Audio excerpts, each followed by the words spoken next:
Okay, so hello students, welcome to this lecture. So from this lecture onwards, we will start a new unit called Waves, Oscillation and Optics. So under this topic, under this unit, we will consider the following topics starting from the free oscillation, damped oscillation, forced oscillation and wave motion. From the optics point of view, we will consider interference, diffraction and polarization. From this lecture onwards, I am starting the very basic, the introductory lecture for the oscillation, that is free oscillation. Okay, I will provide you the notes as well along with these lectures. So let's start the discussion on free oscillation. Name of the unit is waves and oscillation. Okay, so before starting about the free oscillation, let's discuss about the motion. So the motion is broadly categorized into two categories. First is this translational motion and the second is vibrational motion. What is a translation motion? As the name suggests, the position of the bodies varies or changes linearly with respect to time. That type of motion is known as translational motion. For example, a train moving on a track or a rolling of a ball or a person is moving across the road.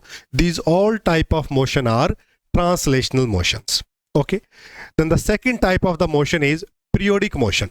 So this periodic motion is more broader umbrella under which we discuss about this vibratory or oscillatory motion. Okay, so what is periodic motion? Any motion which is happening after a particular period of time is periodic motion. So a motion that repeats itself in equal interval of time is known as periodic motion.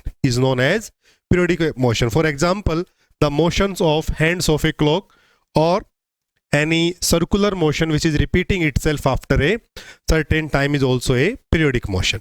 Now under this topic or under this category of the motion, we decide this vibrational or oscillatory motion. Okay. Now what is this vibratory or oscillatory motion? So in periodic motions, if a body moves back and forth over the same path, its motion is called vibratory or oscillatory. For example, a case of a pendulum is given to us. A pendulum is going back and forth about this mean position.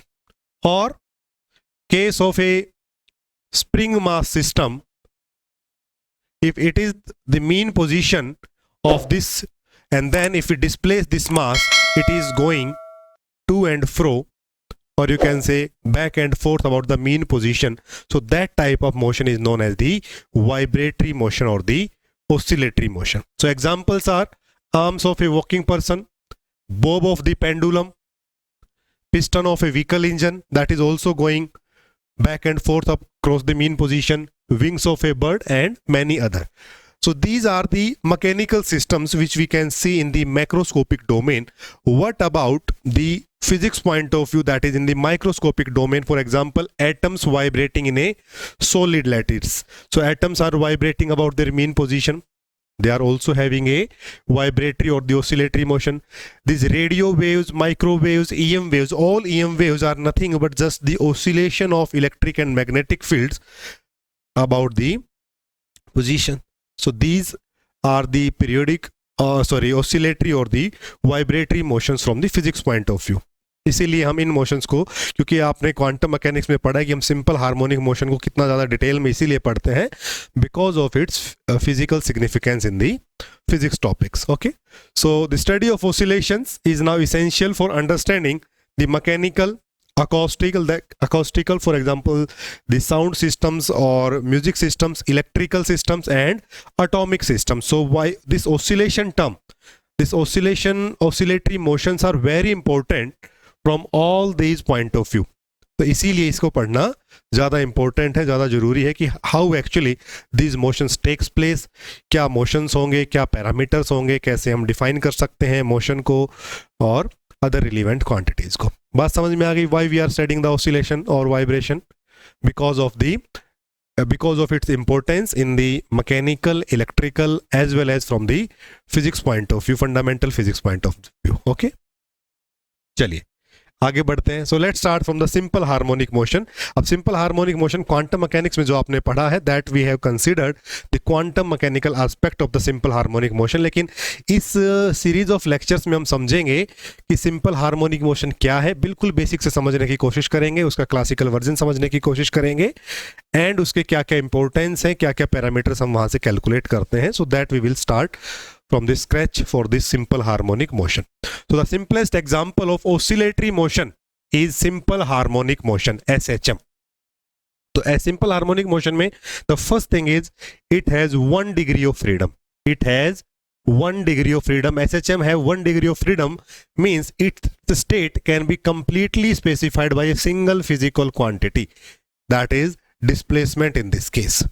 So it has 1 degree of freedom. Only one variable, only one parameter is enough to define its position, its state. Now why SHM is important? First of all, क्यों simple harmonic motion important है?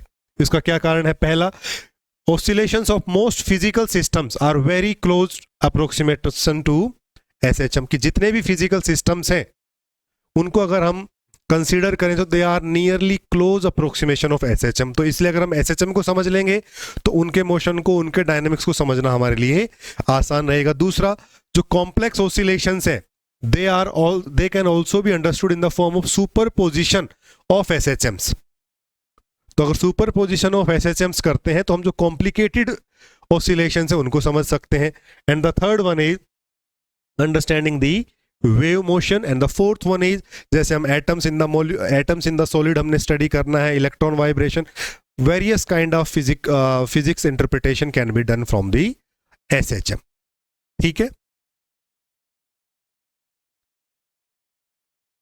Now the examples are simple pendulum. This is the mean position. The pendulum is oscillating or moving back and forth about this mean position. Mass spring system.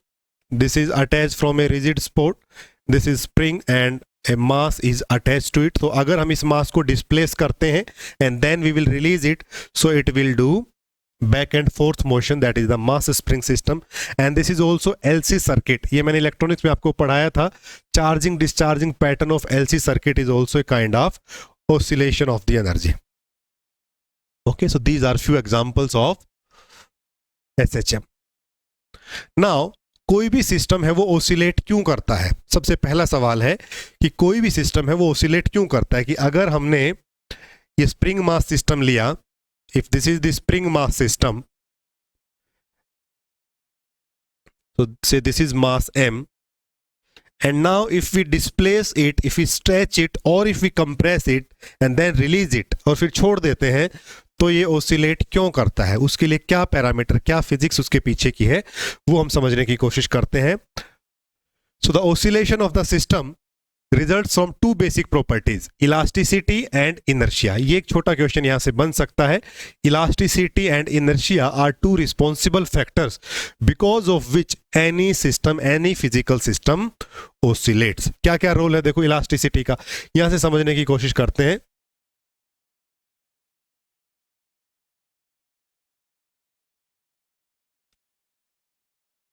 से this is a spring mass system और ये इसकी एक mean position है, equilibrium position है जहां पे ये प्लेस्ड है. ठीक है. या अगर हम पेंडुलम का केस लें, so this is the mean position of the pendulum और pendulum is moving like this, like okay. तो दिस इज द डिस्प्लेसमेंट. इसको हम क्या कहते हैं? डिस्प्लेसमेंट. मतलब मीन पोजीशन से कितनी दूरी पर उस समय पार्टिकल है, दैट इज डिस्प्लेसमेंट. ठीक है. सो नाउ होगा क्या? So whenever a body is displaced from the equilibrium position and released, a restoring force comes into play.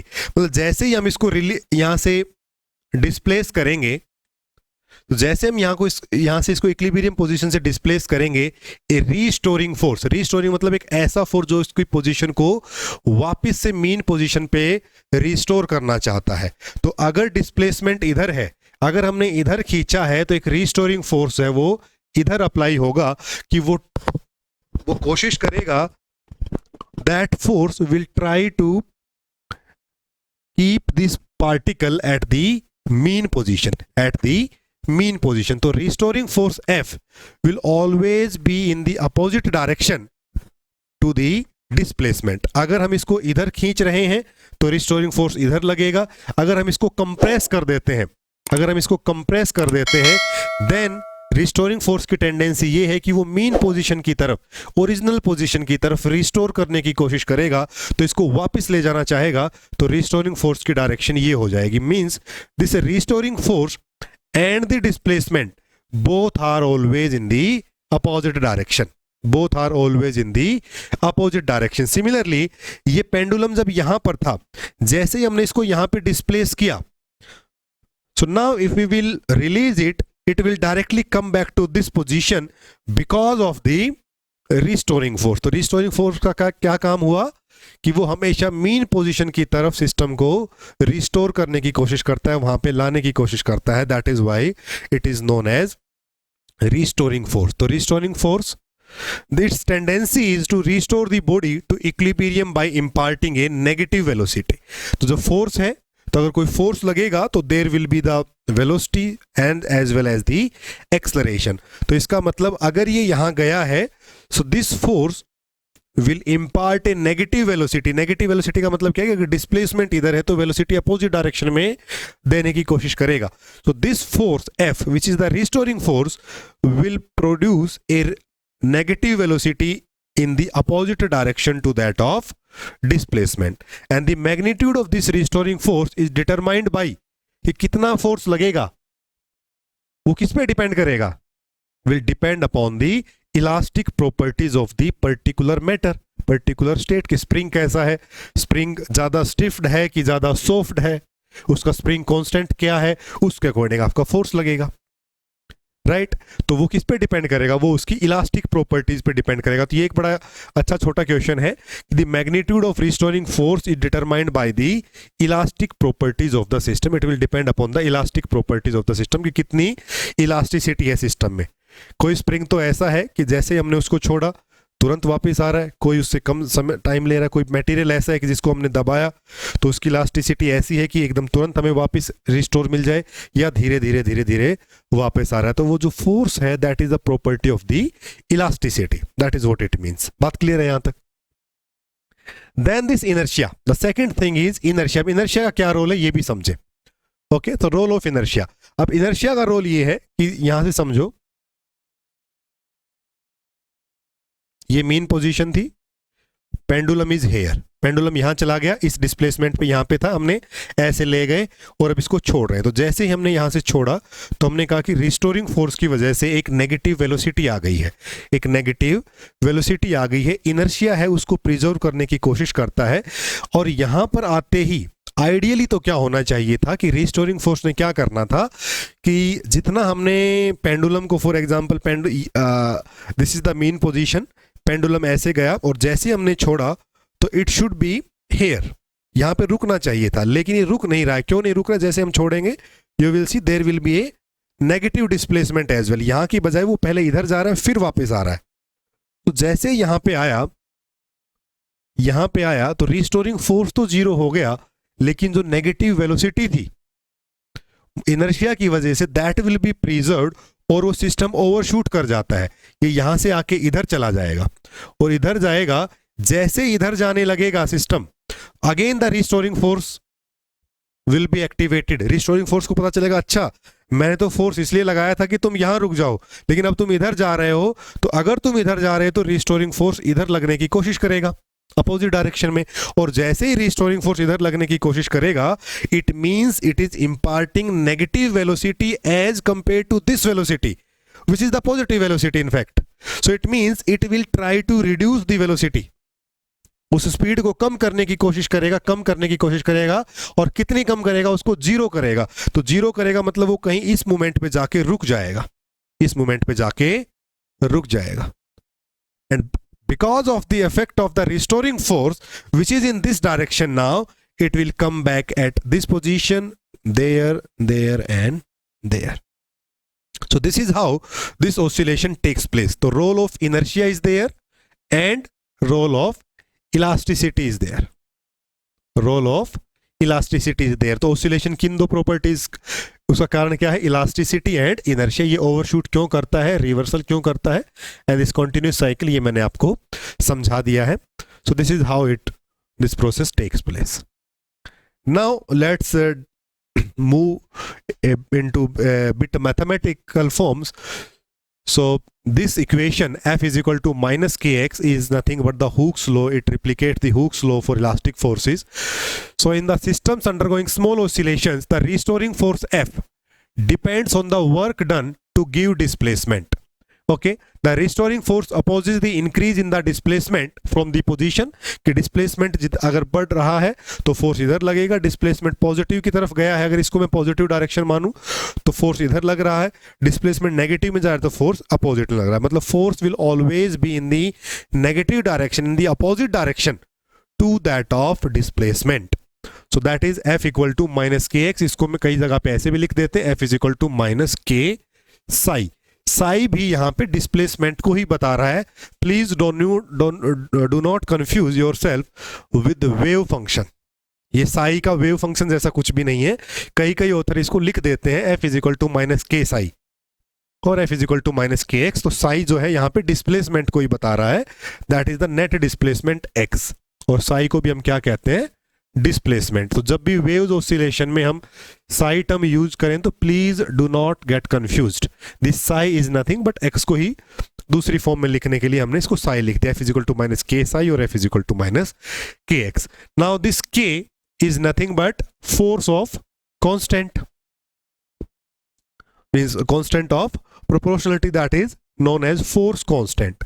It is known as force constant. और फोर्स कांस्टेंट की unit क्या होगी, that is newton per metre. Newton per metre, newton per metre इसकी ये unit हो गई है. इसका डायमेंशनल फॉर्मूला निकालना भी आपको आना चाहिए. ठीक है, के की वैल्यू किस पे डिपेंड करेगी, it will depend upon the elastic properties of the system under study. तो के ही तो डिफाइन करेगा उसको कि सिस्टम कैसा है.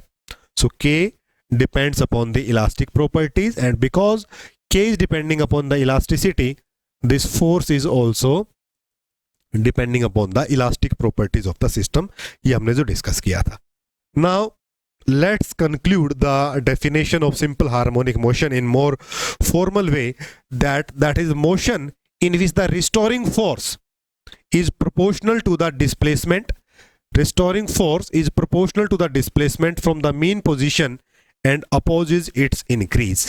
एक ऐसा मोशन जिसमें रिस्टोरिंग फोर्स डिस्प्लेसमेंट के अपोजिट डायरेक्शन में होता है, उसके इंक्रीज को, उसके चेंज को अपोज करता है, that is simple harmonic motion. Okay, आगे बढ़ते हैं. Now let's solve the equation of motion. अब फोर्स वहां पर है तो फोर्स की वजह से वेलोसिटी भी होगी और एक्सेलरेशन भी होगा. So because of that acceleration we can find out the relation between the acceleration and the displacement. So under the effect of the restoring force F equal to minus kx, a body acquires acceleration of d square x by dt square or a velocity or a speed of dx by dt. ये velocity हो जाएगी, d square x by dt square ये acceleration हो जाएगा. ये बात clear इस force की वजह से. Now according to the Newton second law, this force can be written as m d square x by D t square equal to minus के x. So from here I can write this d square x by D t square is equal to minus के by m into x, minus के by m into x. So this shows that this is nothing but acceleration. This is nothing but acceleration. So acceleration is directly proportional to negative of displacement. Negative of displacement. ये information हमें यहां से हो गई है. Acceleration is directly proportional to negative of displacement. Okay. Now how we can solve this equation of motion. It is a simple linear differential equation, ordinary differential equation, that is d square x by dt square minus k by m into x. अब इसको solve करने के लिए मैं कुछ solutions बता रहा हूं कि क्या क्या सॉल्यूशन हो सकते हैं, फिर एक मोर जनरल सॉल्यूशन को कंसीडर करके चलेंगे और throughout this waves and oscillation we will consider that solution and then we will solve the motion. ठीक है, तो ये इक्वेशन था, इसका ट्रिग्नोमेट्रिक सॉल्यूशन हो सकता है। देखो D square x by D two X, D square x by D T square is equal to minus के बाई एम एक्स है। तो जो एक्स है उसको मैं कोई ए साइन थीटा बोल दूं, ए कोस थीटा बोल दूं। ये साइन थीटा और कोस थीटा इस इक्वेशन को सेटिस्फाई ही करेंगे। क्यों? वो नेगेटिव साइन आ जाएगा, साइन का कोस डिफरेंशिएशन, कोस का माइनस साइन, कोस से शुरू करोगे कोस का माइनस साइन, साइन का कोस, तो साइन थीटा और कोस थीटा की जो सॉल्यूशन है वो दोनों इसको सेटिस्फाई करेंगे। ये तो सिंपली हम अब ऐसे देख रहे हैं, अदरवाइज हमें पता है ऑर्डिनरी डिफरेंशियल इक्वेशन को कैसे सोल्व करना है। कैसे करते हैं? इसको इधर लेके जाएंगे, इसको कांस्टेंट मान लो थोड़ी देर के लिए, और उसके बाद इसको सोल्व कर दो।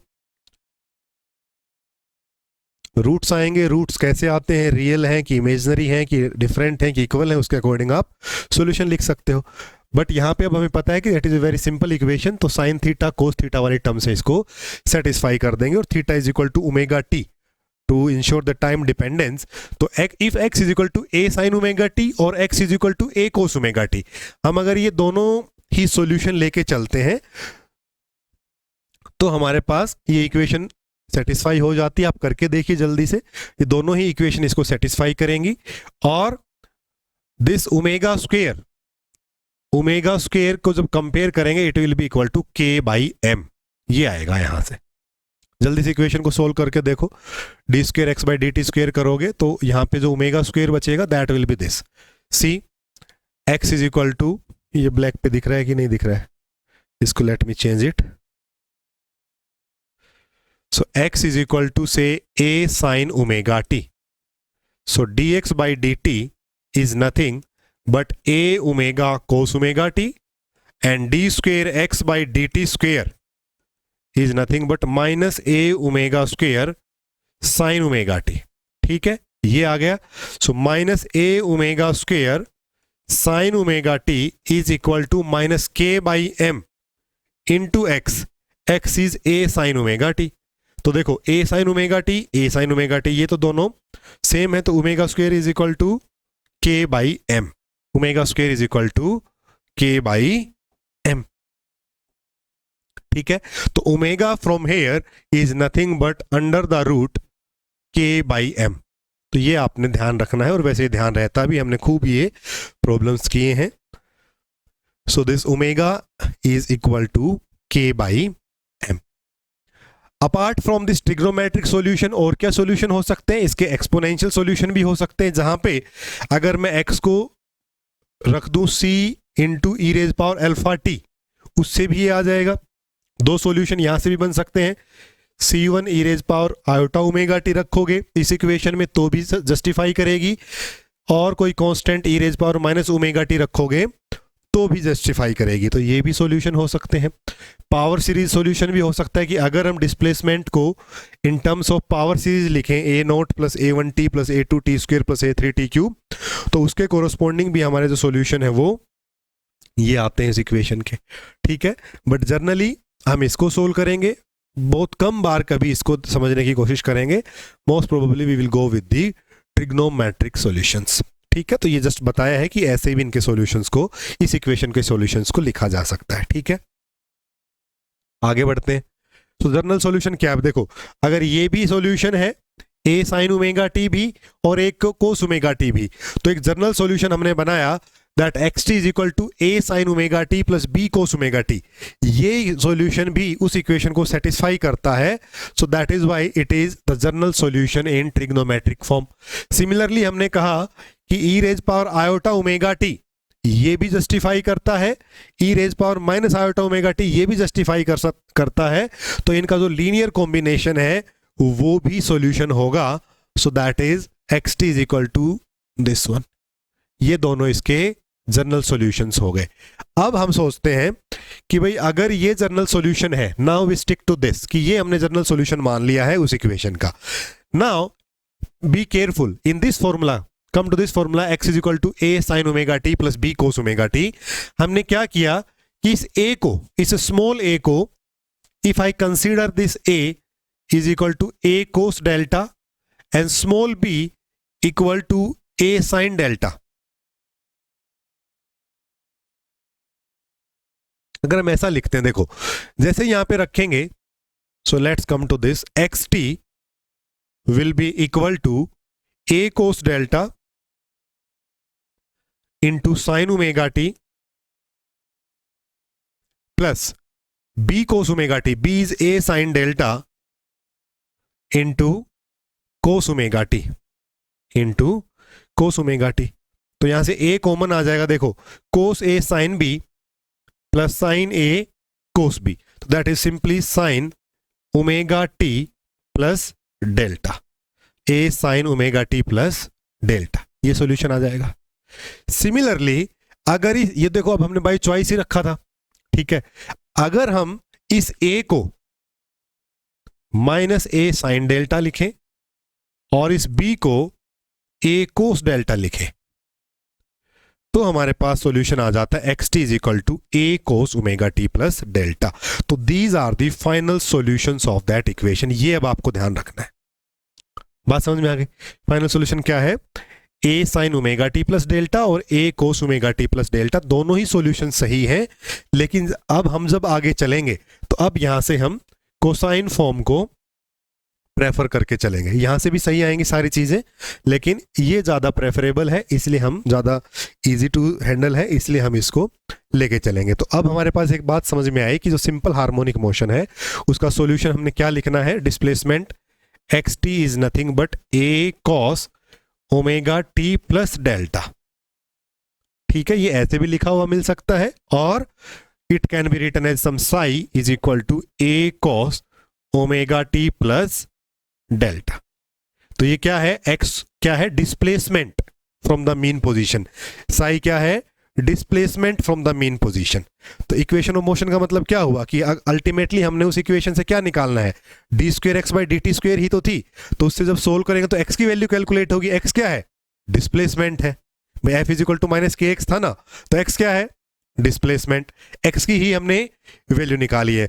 मतलब जो इक्वेशन ऑफ मोशन थी उसको सोल्व करके हमने क्या निकाला है? डिस्प्लेसमेंट की एक जर्नल इक्वेशन लिख दी है कि जिससे हम डिस्प्लेसमेंट की वैल्यू फाइंड आउट कर सकते हैं. हम ये समझ सकते हैं, ये देख सकते हैं कि हमारा सिस्टम एट पर्टिकुलर टाइम कहां था, कहां है, कैसी ट्रेजेक्ट्री फॉलो कर रहा है, क्या बिहेवियर शो कर रहा है. ये है solution of equation of motion का मतलब. तो उससे को हमने कहा कि हम एक जर्नल, हमने एक सॉल्यूशन बना दिया, that is a cos omega t plus delta. This is the equation which will help us in notifying कि डिस्प्लेसमेंट क्या है, मोशन कैसा है. इसी से सब चलेगा आगे. ठीक है, तो ये हम लेके चल रहे हैं. ये बात हमने लिख दी है कि दोनों ही इक्वेशन सही है, बट हम चलेंगे कोसाइन फॉर्म के साथ अभी. ठीक है, कोई कोई ऑथर है वो साइन ओमेगा टी के साथ भी जाते हैं, तो nothing wrong in it. We will go with the cos omega T plus 5. बात क्लियर हो गई यहां तक? चलिए अब आगे चलते हैं. So what are the characteristics of SHM? मतलब SHM में अब हमने क्या क्या ऐसे इंपॉर्टेंट टर्म्स हैं, क्वांटिटीज हैं जिनको हमने ध्यान रखना है. सबसे पहला है एम्पलीट्यूड. अब एम्पलीट्यूड से तो सिंपल सी बात ये है कि अगर ये एक सिंपल पेंडुलम है, ये इसकी मीन पोजीशन है और ये इसका एक्सट्रीम पॉइंट है, तो इस मीन पोजीशन से ये जो डिस्टेंस है ये इसका एम्पलीट्यूड है कि ये मैक्सिमम कितनी दूर जा सकता है और मैक्सिमम कितनी दूर इधर जा सकता है. तो that is the maximum value of the displacement from the mean position. Mean position से मैक्सिमम डिस्प्लेसमेंट कितना है, that is the amplitude of the oscillation. कितने एम्पलीट्यूड के साथ ऑसिलेट कर रहा है. अगर मैं यहां पे कहूं कि ये स्प्रिंग का केस था, तो स्प्रिंग के केस में अब हमने मान लो कितना इसको खींचा, मैक्सिमम कितना खींचा, कि मैक्सिमम कहां तक जा सकता है, वो मीन पोजीशन से और वो जो एक्सट्रीम पोजीशन है उसका डिस्टेंस ही क्या है? एम्पलीट्यूड कहलाता है. इट कैन बी पॉजिटिव और नेगेटिव इन दिस वे. भाई इधर जा रहा है तो इसको हमने पॉजिटिव बोल दिया, उतना ये इधर आएगा तो इसको हमने नेगेटिव बोल दिया मीन पोजीशन से. बात समझ में आ गई कि नहीं? तो that is the maximum value of the displacement from the mean position, that is positive और negative. Since the maximum value of the cosine is +1, भाई हमने क्या लिखा है? x is equal to a cos omega t plus 5. तो कोस की जो maximum value वो कितनी है? +1 है. तो +1 है तो +1 है, that is x is equal to a. और मिनिमम वैल्यू क्या है? -a. तो मिनिमम कितनी होगी उसकी? -5. कोस की मिनिमम वैल्यू -1 तो डिस्प्लेसमेंट -a, कोस की मैक्सिमम +1 तो डिस्प्लेसमेंट मैक्सिमम वाला है वो +a। तो ये तो हो गया आपका amplitude. Now the time period हमें पता है the smallest time interval during which the oscillation repeats itself. Oscillation कब अपने आप को रिपीट कर रहा है, that is the time period. It is the time taken by the particle to complete one full oscillation and return to the same position with the same direction of motion. समझो कि अगर ये pendulum है, ये इसकी main position है, pendulum इधर से इधर गया, इधर से जब इधर आया तो ये कंप्लीट ऑसिलेशन नहीं है उस मोमेंट पे, ठीक है। इधर से इधर गया and then it is coming back here. तो जब ये इधर आया in the same direction of motion, then it completes one oscillation और one full oscillation. Using the condition of periodicity हम ये कैलकुलेट करते हैं टाइम पीरियड की वैल्यू क्या आती है। वेरी वेरी इंपॉर्टेंट फॉर्मूला इस यूनिट का, T इज इक्वल टू 2π/ओमेगा बाई ओमेगा। ओमेगा हमें पता है, जैसे अभी हमने पीछे निकाला था k/m, so it will B 2πm/k, के उल्टा हो जाएगा, है ना। ओमेगा की वैल्यू अभी हमने निकाली थी ना, omega is nothing but under the root k/m।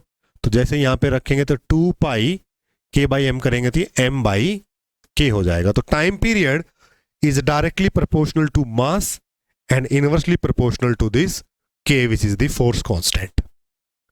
ये दोनों पैरामीटर समझ में आ गए, एम्पलीट्यूड क्या हो, टाइम पीरियड क्या है, ठीक है। Now the frequency is nothing but the number of oscillations completed in a unit time interval, that is 1/t, और ये हो गया। और omega is nothing but the angular frequency, that is omega is equal to 2πν। तो हमें देखो अगर omega पता चल गया तो हमें न्यू भी पता चल जाएगा, और ओमेगा पता चल गया तो हमें टाइम पीरियड भी। ये तीनों पैरामीटर आपस में कनेक्टेड है, omega, angular frequency, linear frequency and the time period, ठीक है। तो टाइम पीरियड की जो यूनिट है वो सेकंड हो गई, फ्रीक्वेंसी की हर्ट्ज हो गई, एंगुलर फ्रीक्वेंसी की that is radian per second, angle divide by time, that is angular frequency. So the period और the frequency is entirely determined by the elastic and inertial properties of the system। अब देखो इस k और m की dependence है time period में और frequency में, तो इसका मतलब क्या है कि टाइम पीरियड और the frequency is determined by elastic nature and the inertial property, कि मास पे डिपेंड करेगा और force constant k which is the elastic property of a system, इन दो चीजों पे डिपेंड करता है। तो छोटी छोटी बातें जो कि पेपर में पूछी जा सकती हैं। Then phase, this is very important. जो अभी हमने लिखा x is equal to a cos omega t plus delta, इसको ऐसे भी लिखा जा सकता है और कई जगह पे इसको आपको ऐसे भी लिखा मिल सकता है a cos omega t plus phi, ठीक है। ये दोनों ही फॉर्म एक्सेप्टेबल है, दोनों ही फॉर्म में लिखा हुआ मिल सकता है। तो argument of the cosine function that is omega T plus delta is called phase of the motion. अभी फेज ऑफ द मोशन बताता क्या है, इसको समझने की कोशिश करते हैं। देखो, this constant delta is known as initial phase और फेज कांस्टेंट। डेल्टा क्या है, फेज कांस्टेंट, फेज का कांस्टेंट कितना है, and this complete unit omega T plus delta is known as phase. देखो इसको, इसका फिजिकल सिग्निफिकेंस क्या है। The knowledge of the phase constant enables us to find out how far from the mean position the system was at time t equal to 0। अगर ये phase की जानकारी हमें होगी, इस फेज कांस्टेंट की जानकारी हमें होगी, तो हमें एक आइडिया लग जाएगा इस चीज का कि सिस्टम है वो at time t equal to 0 पर कहां था। मतलब क्या आपका सिस्टम ऐसा है टाइम t इक्वल टू 0 पे आपका पेंडुलम यहां है जिसका डिस्प्लेसमेंट 0 है, क्या ऐसी केस है, या सिस्टम ने यहां से शुरू होना, आपने जब क्लॉक ऑन की t इक्वल टू 0 पे आपने देखा सिस्टम यहां था, पेंडुलम यहां पे था, तो उसका ऑलरेडी एक डिस्प्लेसमेंट a था। तो ये सभी जानकारी हमें फेज से मिलती है। देखो, let us suppose xt is equal to a cos omega t, then at t equal to 0 x is equal to a। तो हमें पता चला कि displacement was maximum when motion started. दूसरे केस में आपने डेल्टा लिया पाई बाई 2 पे, तो जैसे आपने t इक्वल टू 0 किया तो a sorry, so a cos omega t plus pi by 2, it is now minus a sin omega 2 by pi by 2 पे चेंज हो गया cos का function and this. So now इसमें हमने डेल्टा जीरो लिया था, यहाँ पे डेल्टा वाज जीरो, यहाँ पे डेल्टा हमने पाई बाई 2 लिया है. तो it is minus A sine omega T. तो जैसे t इक्वल टू जीरो करोगे, यहाँ पे जैसे यहाँ पे हमने t इक्वल टू जीरो किया, x is equal to zero, तो अब हमें पता चला कि time t equal to zero पे डिस्प्लेसमेंट जीरो था, मतलब मीन पोजीशन पे है. तो ये जानकारी हमें कहाँ से पता चली? इस डेल्टा के वेरिएशन से हमें पता चली. जब डेल्टा जीरो था तो डिस्प्लेसमेंट ये था, और ये कोई यूनिवर्सल नहीं है. अगर आप sign omega T plus five लोगे तो आप उसको दूसरी तरफ से डिफाइन कर सकते हैं. हमने ये सॉल्यूशन माना है, उसमें डेल्टा का ये रोल है. कोई ये माने a sine omega T plus five, वो अपने अकॉर्डिंगली डिसाइड कर सकता है कि फाइव की किस वैल्यू पे क्या आ रहा है. ठीक है ना. तो अगर हम सॉल्यूशन लेके चलते हैं X T is equal to A cos omega T, तब डेल का ये रोल है. ठीक है. तो फेज कांस्टेंट का ये मतलब होता है. नाउ यू कैन सी, जब डेल्टा इक्वल टू जीरो, ये मैंने आपको प्लॉट करके दिखाया है कि अगर डेल्टा इक्वल टू जीरो है तो ब्लू लाइन को देखो, x equal to zero, time t equal to zero पे x is equal to a, ये टाइम का स्केल है, ये डिस्प्लेसमेंट का. तो time t equal to zero, x is equal to a, यहां से शुरू हुआ है and then it is going in this way. जब del equal to pi by 2 था, तो जो डॉटेड रेड लाइन है ये आपको डिस्प्लेसमेंट दिखा रही है. x इक्वल टू जीरो पे जीरो था, time t equal to zero पे जीरो आया, तो ये यहां से शुरू हुआ x इक्वल टू जीरो पे zero and it is going in this way. The phase constant is a measure to know how much time had elapsed, कितना समय बीत गया before the oscillator last pass the mean position. तो हमें उससे पता चल जाएगा कि वो एट टाइम पर्टिकुलर टाइम पे पोजीशन क्या है, time t equal to zero पे क्या थी, तो मीन पोजीशन से वो कब गुजरा है, कितना समय उसके बाद निकल गया है. तो ये फेज कांस्टेंट की ये बेनिफिट होता है, ये उसका इंपॉर्टेंस होता है. बात समझ में आ गई? एम्पलीट्यूड क्या है, टाइम पीरियड क्या है, फेज क्या है, क्योंकि इसमें हमने यही लिखना है ना, x is equal to A cos omega T plus delta. तो इसकी जानकारी हो गई. इस ओमेगा का हमें पता है ये 2 पाई न्यू होता है, 2 पाई टी होता है, ये हमें पता चल गया, ये हमें पता चल गया, ए हमें पता चल गया, दैट इज एम्पलीट्यूड. तो ये कुछ इंपॉर्टेंट इसकी क्वांटिटीज थी जो हमें पता होनी चाहिए.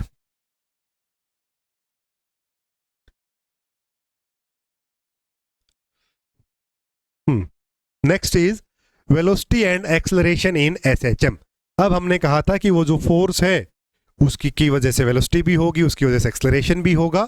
वो क्या होंगे, अब उनको भी जांच लेते हैं, क्योंकि हमें डिस्प्लेसमेंट हमें पता चल गया. देखो मैंने यहाँ पे साई टी लिखा है, psi T is equal to A cos omega T plus five, just to play with the notations, घबराना नहीं है. इसको ऐसे भी लिखा जा सकता है, X T is equal to A cos omega T plus delta, ये भी लिखा जा सकता है. तो इसमें दोनों ही बातें सेम है, ठीक है ना, इसलिए मैंने इसको ऐसे लिख दिया ताकि आप अवेयर रहे. तो समझ लेना है, फाई यहाँ पे फेज कांस्टेंट है, साई टी यहाँ पे डिस्प्लेसमेंट है. तो एक बार डिस्प्लेसमेंट को जब डिफरेंशिएट करेंगे तो हमें वेलोसिटी टर्म मिल जाएगी, that is d psi by D t, और d psi by D t करेंगे तो minus a omega sine omega T plus five. ठीक है. Now we can express velocity in terms of displacement. इसको थोड़ा और फॉर्मुलेट करते हैं. तो साइन देखो, sine square theta plus cos square theta is equal to 1 है. तो साइन स्क्वायर थीटा क्या होगा, sine square theta is nothing but 1 minus cos square theta, और साइन थीटा क्या होगा, sine theta is nothing but plus minus 1 minus cos square theta. तो हमने क्या किया कि sign omega T plus five को लिखा है plus minus 1 minus cos square omega T plus five, और कोस स्क्वायर क्या है, साई बाई ए. तो कोस स्क्वायर क्या होगा, साई बाई ए का स्क्वायर.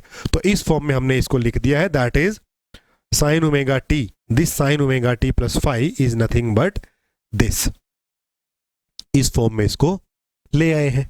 तो जैसे इसको देखो, ए स्क्वायर माइनस साई स्क्वायर हो जाएगा, ये ए बाहर आएगा, ए से ए चला जाएगा. तो जो वेलोसिटी और डिस्प्लेसमेंट में क्या रिलेशन हो गया वो ये आ गया है, v is equal to minus plus omega A square minus psi square. Psi square is displacement. तो इसको ऐसे भी लिखा जा सकता था, minus plus omega A square minus X square, A square minus X square और A square minus psi square. तो वेलोसिटी का और डिस्प्लेसमेंट का ये रिलेशन आ गया है. ठीक है, क्लियर है? बिल्कुल सिंपल सा एक्सप्रेशन है। एक बार अपने हाथ से करके सारे देखने हैं, एज इट इज नहीं लिखने हैं, ठीक है? आपकी प्रैक्टिस यही है कि ये सारी पैरामीटर्स के साथ आप कंफर्टेबल रहें, ठीक है? Then let's move towards the acceleration. अब एक्सेलरेशन क्या होगा? दो बार कर दो, d square psi by D t square, तो ये वैल्यू आ जाएगी। और ये a cos omega T plus phi, ये तो आपका डिस्प्लेसमेंट साई था ही, तो acceleration is equal to minus omega square psi, minus omega square psi और माइनस ओमेगा स्क्वेयर एक्स। तो एक्सेलरेशन जो हमने कहा था डिस्प्लेसमेंट का अपोजिट होता है, वो आ गया है। अब हम समझते हैं कि एक्सट्रीम पोजीशंस पे क्या होगा। एक पेंडुलम का केस ही समझ लेते हैं। ये पेंडुलम है, ये इसकी मेन पोजीशन है, लेट अस सपोज ये इसकी एक एक्सट्रीम पोजीशन है, और जब ये इधर आएगा तो ये इसकी एक एक्सट्रीम पोजीशन है, ठीक है? ये इसकी मेन पोजीशन है, ये एक्सट्रीम्स है। तो देखो, जब ये एक्सट्रीम पोजीशन पे वेलोसिटी क्या होगी और एक्सेलरेशन क्या होगी, ये इस चीज का डिस्कशन है। तो एक्सट्रीम पोजीशन पे डिस्प्लेसमेंट क्या होगा? जब आपका पेंडुलम यहां है, बोब यहां पर है, तो डिस्प्लेसमेंट क्या है? मैक्सिमम है, ए है। तो जैसे ही साई की वैल्यू ए लगाओगे तो that velocity relation will become zero. तो यहां पे जो स्पीड है वो क्या हो जाएगी? जीरो हो जाएगी। स्पीड है वो क्या होगी? जीरो होगी। वेलोसिटी होगी वो जीरो होगी, और होना भी यही चाहिए। क्यों? क्योंकि हमने डिस्प्लेस किया उस समय पे स्पीड जीरो है। स्पीड का रोल तब आता है जब रिस्टोरिंग फोर्स अपना काम करता है। तो जैसे ही हमने उसको छोड़ा, रिस्टोरिंग फोर्स मिला, और बोब जो है और जो पार्टिकल है वो मीन पोजीशन की तरफ आने लगा, तब स्पीड बढ़ने लगी, तब स्पीड बढ़ने लगी। पहला चीज तो ये हुआ। दूसरी बात ये है कि जब वो ओवरशूट करके यहां पहुंचा तो उस समय भी स्पीड जीरो हो गई, तभी तो उसने डायरेक्शन चेंज की। पहला केस तो हमने समझ लिया कि हम यहां लेके गए और फिर तब तो ठीक है, लेकिन फिर आपका सवाल हो सकता है सर ठीक है, लेकिन अगले ऑसिलेशन में क्या हुआ? अब तो हमने छोड़ दिया है, फ्री ऑसिलेशन हो रहा है। तो ये यहां गया, यहां गया, यहां आया, तो इसका मतलब जब ये यहां था फिर ये यहां गया इधर मैक्सिमम पे, तो इसकी स्पीड जीरो हुई। स्पीड जीरो हुई तभी इसने डायरेक्शन बदली और फिर ये वापस आया, फिर ये इधर गया, फिर इसने डायरेक्शन बदली। तो at the extreme positions velocity is zero. ये क्वेश्चन पूछे जाते हैं छोटे छोटे। तो at extreme position velocity is zero, oscillator must stop momentarily to change the direction. Oscillatory कुछ फ्रैक्शन ऑफ टाइम के लिए रुकता है, to change the motion, to change the direction. तो क्या हुआ? यहां से गया, वापिस आया, गया, वापिस आया, दैट वे, ठीक है? एक्सेलरेशन तो देखो आपको दिखता ही रहेगा, डायरेक्टली प्रोपोर्शनल है, बस नेगेटिव साइन है। तो जब ये ए होगा तो माइनस ओमेगा स्क्वायर ए होगा, जब डिस्प्लेसमेंट माइनस ए होगा तो ये ओमेगा स्क्वायर ए होगा। तो acceleration is maximum in magnitude, magnitude तो उसका मैक्सिमम ही रहेगा। It is directed opposite to the displacement. अगर डायरेक्शन की बात करें तो फिर देख लेना है कि अगर डिस्प्लेसमेंट इधर है तो एक्सेलरेशन अपोजिट है, लेकिन अगर सिर्फ बात करें मैग्नीट्यूड की, उस केस में हम कहेंगे कि maximum will be the displacement, maximum will be the acceleration. Acceleration maximum होगा, इसका मतलब फोर्स मैक्सिमम है, सिंपल सी बात है। उसका मतलब फोर्स मैक्सिमम, जितना ज्यादा खींचा है हमने स्प्रिंग मास सिस्टम को, तो डिस्प्लेसमेंट जितना ज्यादा है, जितना दूर खींचा, जितना तेज, मतलब जितना हार्ड हमने स्ट्रेच किया है, उतना ही ज्यादा फोर्स उस मोमेंट पे है। तो acceleration will be at in that sense, you can understand. और जब एक बार फ्री छोड़ दिया है तब भी हम देख रहे हैं displacement maximum, acceleration will B maximum but in the opposite direction, ठीक है? तो ये मीन और मीन पोजीशन पे क्या होगा? जब ये इधर आएगा, जब ये इधर आएगा तो फोर्स इस मोमेंट पे जीरो हो चुका होगा, कि फोर्स ने ये फोर्स इसलिए लगाया था कि यहां लाके छोड़ दूं, लेकिन फोर्स को नहीं पता था कि जब तुम स्पीड इसमें डालोगे, इसमें एक्सेलरेशन मिलेगा तो ये ओवरशूट कर जाएगा। तो इस मीन पोजीशन पे फोर्स तो जीरो था, बट जो स्पीड थी, जो वेलोसिटी थी, वो जीरो नहीं थी, वो मैक्सिमम थी। यहां पे वो यहां से गिरा तो मैक्सिमम यहां पे आई, तो velocity is maximum. Size equal to zero करोगे तो इस स्लाइड में देखो, डिस्प्लेसमेंट अगर मैं जीरो करूंगा, यही सबसे मैक्सिमम कंडीशन देने वाली कंडीशन है, दैट इज ओमेगा ए। और कुछ भी वैल्यू रहेगी डिस्प्लेसमेंट की तो हमेशा कम ही आएगा। जब साइज जीरो रहेगा तभी जाके ये मैक्सिमम बनेगी स्पीड, ठीक है? तो at the mean position velocity maximum and acceleration is zero. Mean position पे डिस्प्लेसमेंट जीरो तो एक्सेलरेशन भी जीरो। तो बात समझ में आ गई कि नहीं? कि एक्सट्रीम पे स्पीड ज्यादा, एक्सेलरेशन, सॉरी, एक्सट्रीम पे speed zero, acceleration maximum. Mean position पे स्पीड मैक्सिमम, एक्सेलरेशन जीरो। ये मैंने यहाँ पे लिख दिया है एक्सट्रीम पोजीशन पे और मीन पोजीशन पे। बात समझ में आ गई यहाँ तक? ठीक है, आगे चलो। ये ग्राफिकल रिप्रेजेंटेशन की है। यहाँ पे आप ऐसे रख सकते हो कि लेट अस सपोज फाई को मैं 0 मान लूँ फॉर मोमेंट, तो x is equal to a cos omega t. ठीक है, speed will be nothing but omega a sin omega t and acceleration will be omega square a cos omega t minus. ये acceleration है, ये speed है, ये displacement है। इसका plot मैंने बनाया है ये जस्ट टू शो कि देखो डिस्प्लेसमेंट और एक्सेलरेशन एक दूसरे के ऑपोजिट है। ये टाइम का फ्रेम है, ये t/2 t।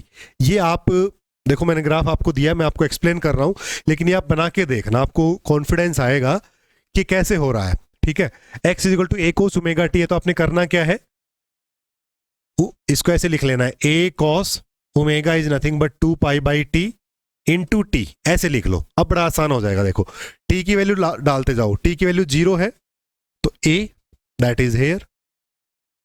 और देखो यहाँ पे तो मैंने क्या किया है, ये तो कि यहाँ पे इस एक्सिस का 0 यहाँ है, इस एक्सिस का 0 यहाँ है, इस एक्सिस का 0 यहाँ है, क्योंकि प्लस माइनस है ना।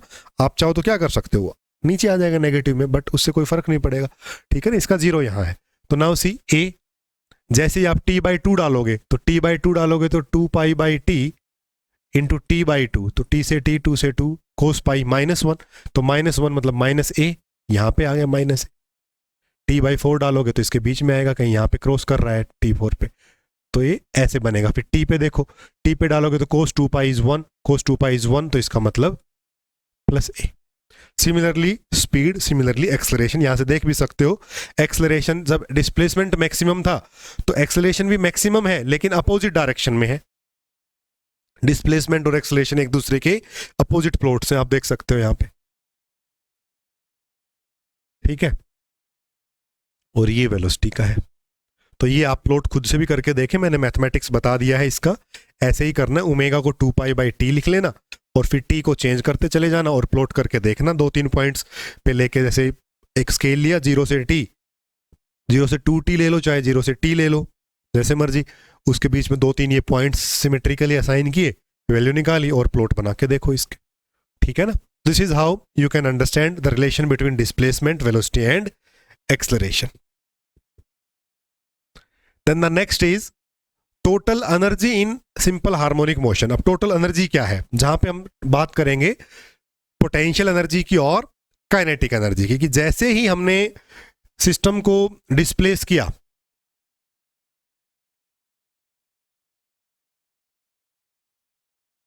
जैसे ही हमने सिस्टम को डिस्प्लेस किया, we have done a work on the system, and हमने इसको ऐसे स्ट्रेच किया और यहां पे पकड़ा हुआ है अभी डिस्प्लेस करके, तो इट मींस जो हमने वर्क इस पे किया that is now stored as the potential energy into it, into the configuration, into the system. So that work done is now stored as the potential energy inside this, but when we release it, so it will move, so that will be the kinetic energy. So when it will be in motion, it will possess that the kinetic energy will be there, and when we displace it, there will be the potential energy. But at any moment there will always be a conversion of potential to the kinetic energy. So वो हम समझते हैं कि potential energy क्या होगी, kinetic energy क्या होगी। देखो, when a system is displaced from the equilibrium, work is done and it acquires the potential energy, वहां से आ गई। Then when we released, it moves and acquires kinetic energy, kinetic energy आ गई।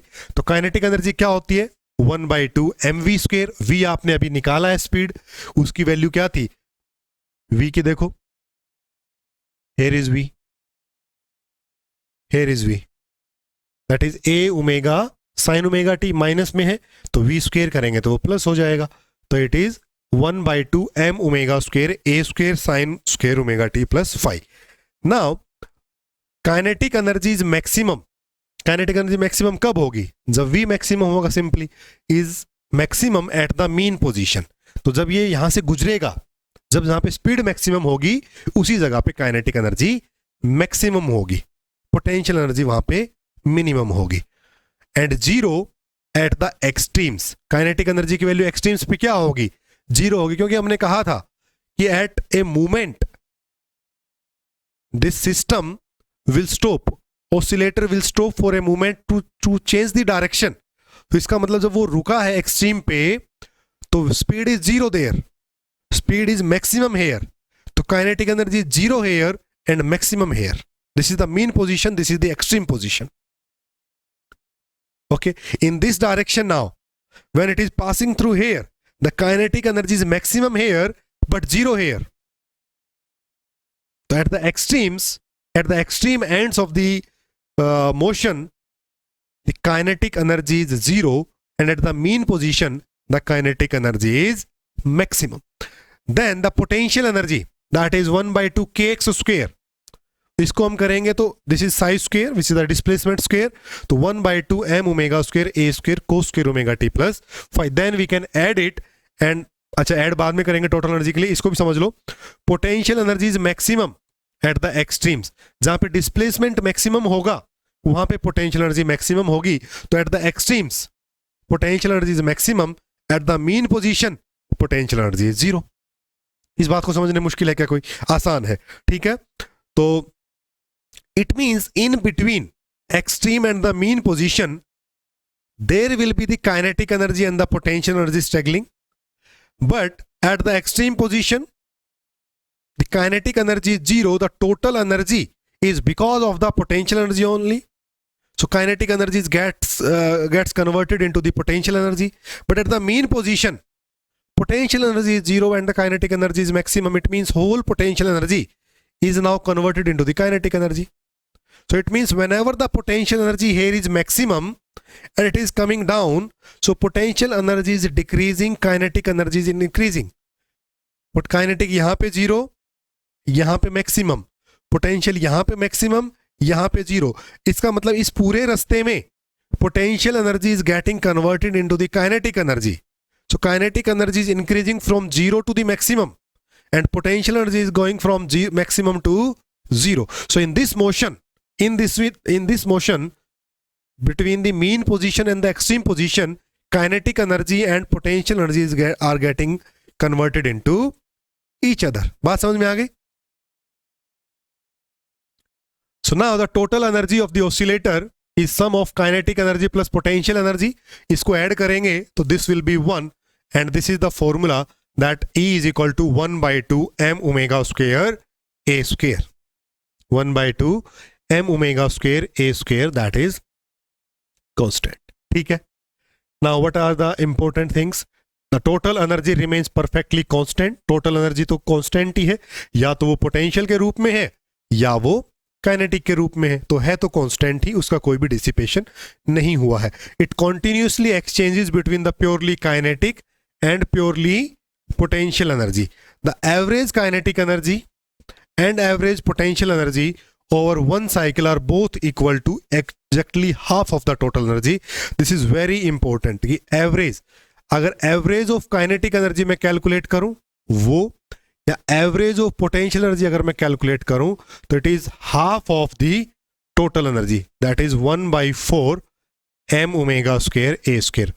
Mathematically भी समझ सकते हो कि इसका अगर मैं एवरेज कैलकुलेट करूंगा तो इसका एवरेज कितना होता है over the complete cycle, 1 by 2, तो it will be 1 by 4 m omega square a square. इसका एवरेज कितना होता है 1 by 2, तो it will be 1 by 4 m omega square a square. तो ये क्वेश्चन आपसे पूछा जा सकता है, टोटल एनर्जी क्या होगी, एक सवाल ये है, और दूसरा है कि एवरेज काइनेटिक एनर्जी और एवरेज पोटेंशियल एनर्जी ये क्या होगी, एक सवाल ये है.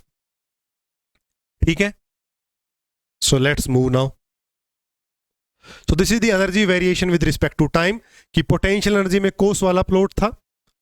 तो देखो ये जो at time t equal to 0 it is at maximum, kinetic energy will be 0. तो ये वाला sinusoidal motion है और ये potential energy वाला है. ठीक है, तो ये this is how the energy plots will look like. ठीक है. Now what is the relation between simple harmonic motion and a circular motion? इसको समझने की कोशिश करते हैं कि ये कोई एक रेफरेंस बॉडी है, एक रेफरेंस पार्टिकल है which is moving on A circle, it is having a circular motion, then what is the relation between the circular motion and the simple harmonic motion? Let us suppose ये body let us suppose point P पे है, point P पे है, तो इसका जो perpendicular है वो x डैश पे है। पहले इसको समझो कि ये पॉइंट P जो था वो मान लो यहां पे था, तो जो हमारा x डैश था वो यहां पे था। अब जैसे ही ये बॉडी यहां से यहां गई है तो इसका जो परपेंडिकुलर है ऑन दिस डायमीटर वो यहां आ गया है, means it is moving in this direction. अब उसके बाद क्या होगा, अगर ये बॉडी यहां चली गई है, अगर ये बॉडी यहां चली गई है तो इसका जो परपेंडिकुलर है एक्स डैश वो इधर आएगा, ठीक है, इसका जो परपेंडिकुलर एक्स डैश वो इधर आएगा। Okay, so now let us suppose the particle is here and then this location will be here. So as the particle is moving from here to here, this x dash is moving in this direction. X dash is moving in this direction. Similarly, let us suppose particle is here, then this x dash will move from here to here. And if particle is say here, then x dash will start moving in this direction. What does it means?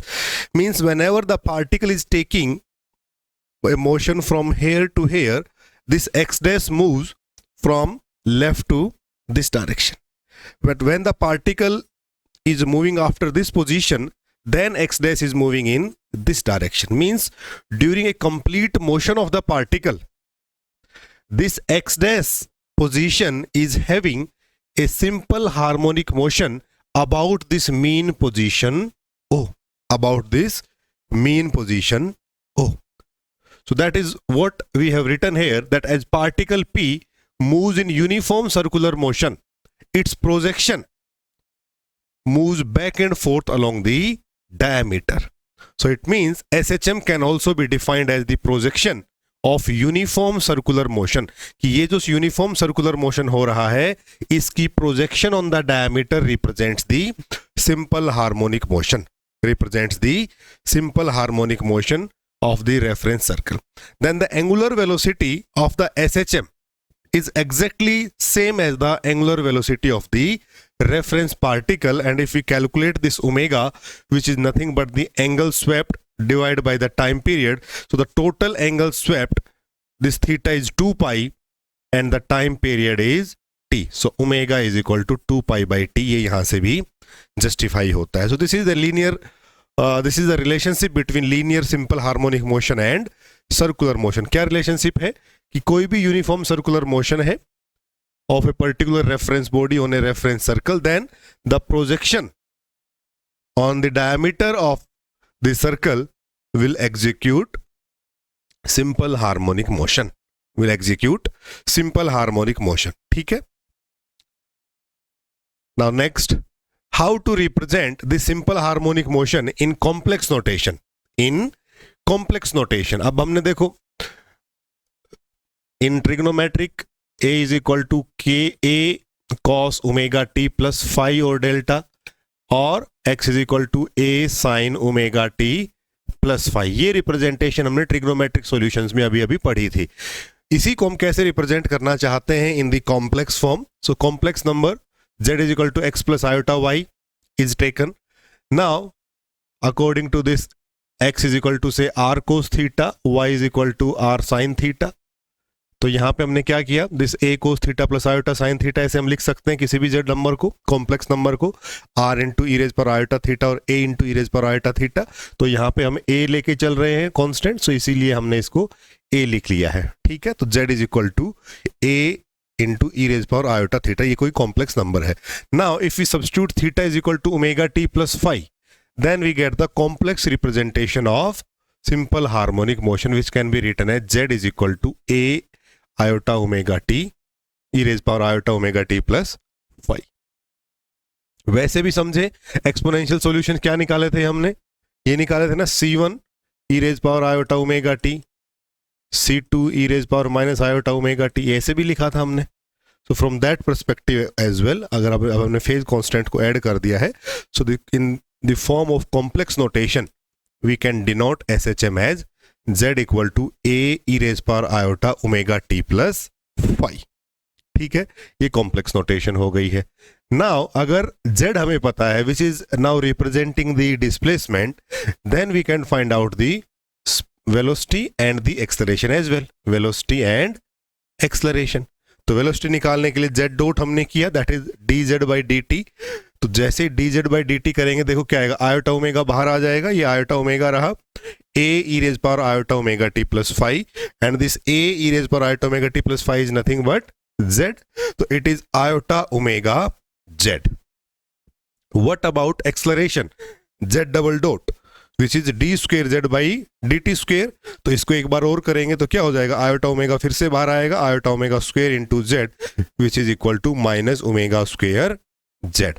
अब यहां से एक बात समझ में आती है, एक छोटा क्वेश्चन यहां से पूछा जा सकता है। हमें पता है मैथमेटिकल फिजिक्स में बहुत ही बेसिक में हमने कॉम्प्लेक्स नंबर्स में पढ़ा था कि जब भी किसी नंबर को हम आयोटा से मल्टीप्लाई करते हैं तो there is a change of 90 degree. अगर ऐसे भी समझें, multiplication by iota correspond to rotation of 90 degree. तो इसका मतलब क्या हुआ कि डिस्प्लेसमेंट अगर z है, उसको जब आयोटा से मल्टीप्लाई कर रहे हैं तब कुछ आयोटा z जैसा बन रहा है।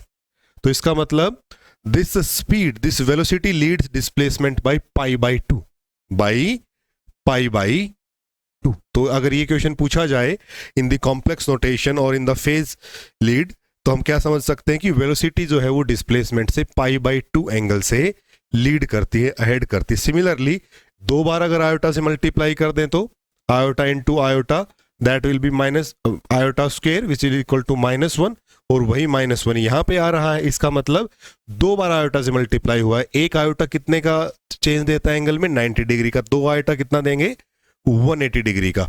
तो इसका मतलब this acceleration leads the displacement by pi, pi by to plus पाई। ठीक है, तो ये एक छोटा क्वेश्चन यहां से बन सकता है कि वेलोसिटी कितना एंगल से लीड करती है डिस्प्ले, और एक्सेलरेशन जो है कितना एंगल से लीड करता है, that is here velocity pi by to angle से, और दिस एक्सेलरेशन बाई पाई। ये छोटे क्वेश्चन यहां से दो बन सकते हैं। ठीक है, ये ध्यान रखना है। Now let's understand some examples of SHM, जहां से कुछ क्वेश्चंस पूछे जा सकते हैं, कुछ कॉमन क्वेश्चंस पूछे जा सकते हैं। ये समझने की कोशिश करते हैं थोड़ा सा। First is mass spring system. So this is a mass spring system, A spring of constant, spring constant K and a mass m is attached to it, and now we are displacing it, this mass m, in this direction to give it simple harmonic motion. Okay, so for small displacement the restoring force is given by Hooke's law which is equal to minus of kx. तो अगर हमें angular frequency, time period, frequency, ये सब calculate करना है तो ultimately हमें force की जानकारी ही होनी चाहिए, तभी हम उससे कैलकुलेट कर सकते हैं। तो k is the spring constant which denotes the stiffness of the spring. More k more stiffness, less k softer spring, simple सी बात है। ठीक है, so it is measured in newton per meter. Now the angular frequency इसकी हमने calculate की हुई है, that is k by m आती है ना। यहां से हमने सोल्व किया था ना इसको, m d square x by D T square is equal to minus के x. So d square x by D T square is equal to minus के बाई एम इंटू एक्स। और इसको जब हमने करके देखा था इसकी वैल्यू रख के, तो omega square was equal to के by m, omega was equal to के by m under the root. Now this time period formula, very important point, this time period formula is same for both vertical and horizontal oscillation. कि अगर ये horizontal oscillation हो रहा है तब भी, या अगर ये वर्टिकल ऑसिलेशन होता तब भी, this time period formula will remain same for the mass spring system. तो अगर हमें ओमेगा पता चल गया है तो omega is nothing but 2 pi by t, and t is equal to 2 pi by omega which is equal to 2 pi divide by omega. तो m ऊपर चला जाएगा और k नीचे आ जाएगा, 2 पाई m बाई k। और सिमिलरली फ्रीक्वेंसी। अब यहाँ से और छोटे क्वेश्चंस क्या पूछे जा सकते हैं, ऐसे क्वेश्चंस बहुत पूछे जाते हैं कि अगर एक पहले एक ऐसा केस था, उसका time period late us suppose t1 है, अब कह दे कि उसी सिस्टम में हमने k को 2k कर दिया है, 2k को 3k कर दिया है, k को k/2 कर दिया है, मास को m की बजाय 2m कर दिया है, 3m कर दिया है, तो टाइम पीरियड क्या होगा, ऐसा क्वेश्चन पूछा जाता है। तो उसमें ये डिपेंडेंसी आपको ध्यान होनी चाहिए, बस ये टाइम पीरियड का जो फॉर्मूला है ये आपको ध्यान होना चाहिए, फिर आप इजीली कैलकुलेट कर सकते हो। भाई k की जो वैल्यू वो यहाँ पे रख दो, m की जो वैल्यू है न्यू वो यहाँ पे रख दो, नया टाइम पीरियड आ जाएगा आपको। ठीक है, दूसरा और क्या हो सकता है, डिपेंडेंसी वैसे पूछ लेते हैं, तो डिपेंडेंसी ध्यान रखनी है, t is directly proportional to √m and t is inversely proportional to √k। t is directly proportional to √m and inversely proportional to √k। ये क्वेश्चन भी पूछा जा सकता है मास स्प्रिंग सिस्टम से। ठीक है, सो बाकी सब तो चीजें आपने कैलकुलेट इसमें कर ली हैं। The next is mass between two springs. अब एक ऐसा केस अगर आ जाए कि दो स्प्रिंग लगे हुए हैं और उनके बीच में एक मास अटैच्ड है, तो टाइम पीरियड क्या होगा, तो फ्रीक्वेंसी क्या होगी, वो कैसे कैलकुलेट करना है वो समझते हैं। देखो, consider a mass m attached between two identical springs of constant k fix to rigid walls. ये दोनों तरफ रिजिड वॉल्स हैं, ये spring constant k and a mass m is attached to it. बात समझ में आ गई यहां तक।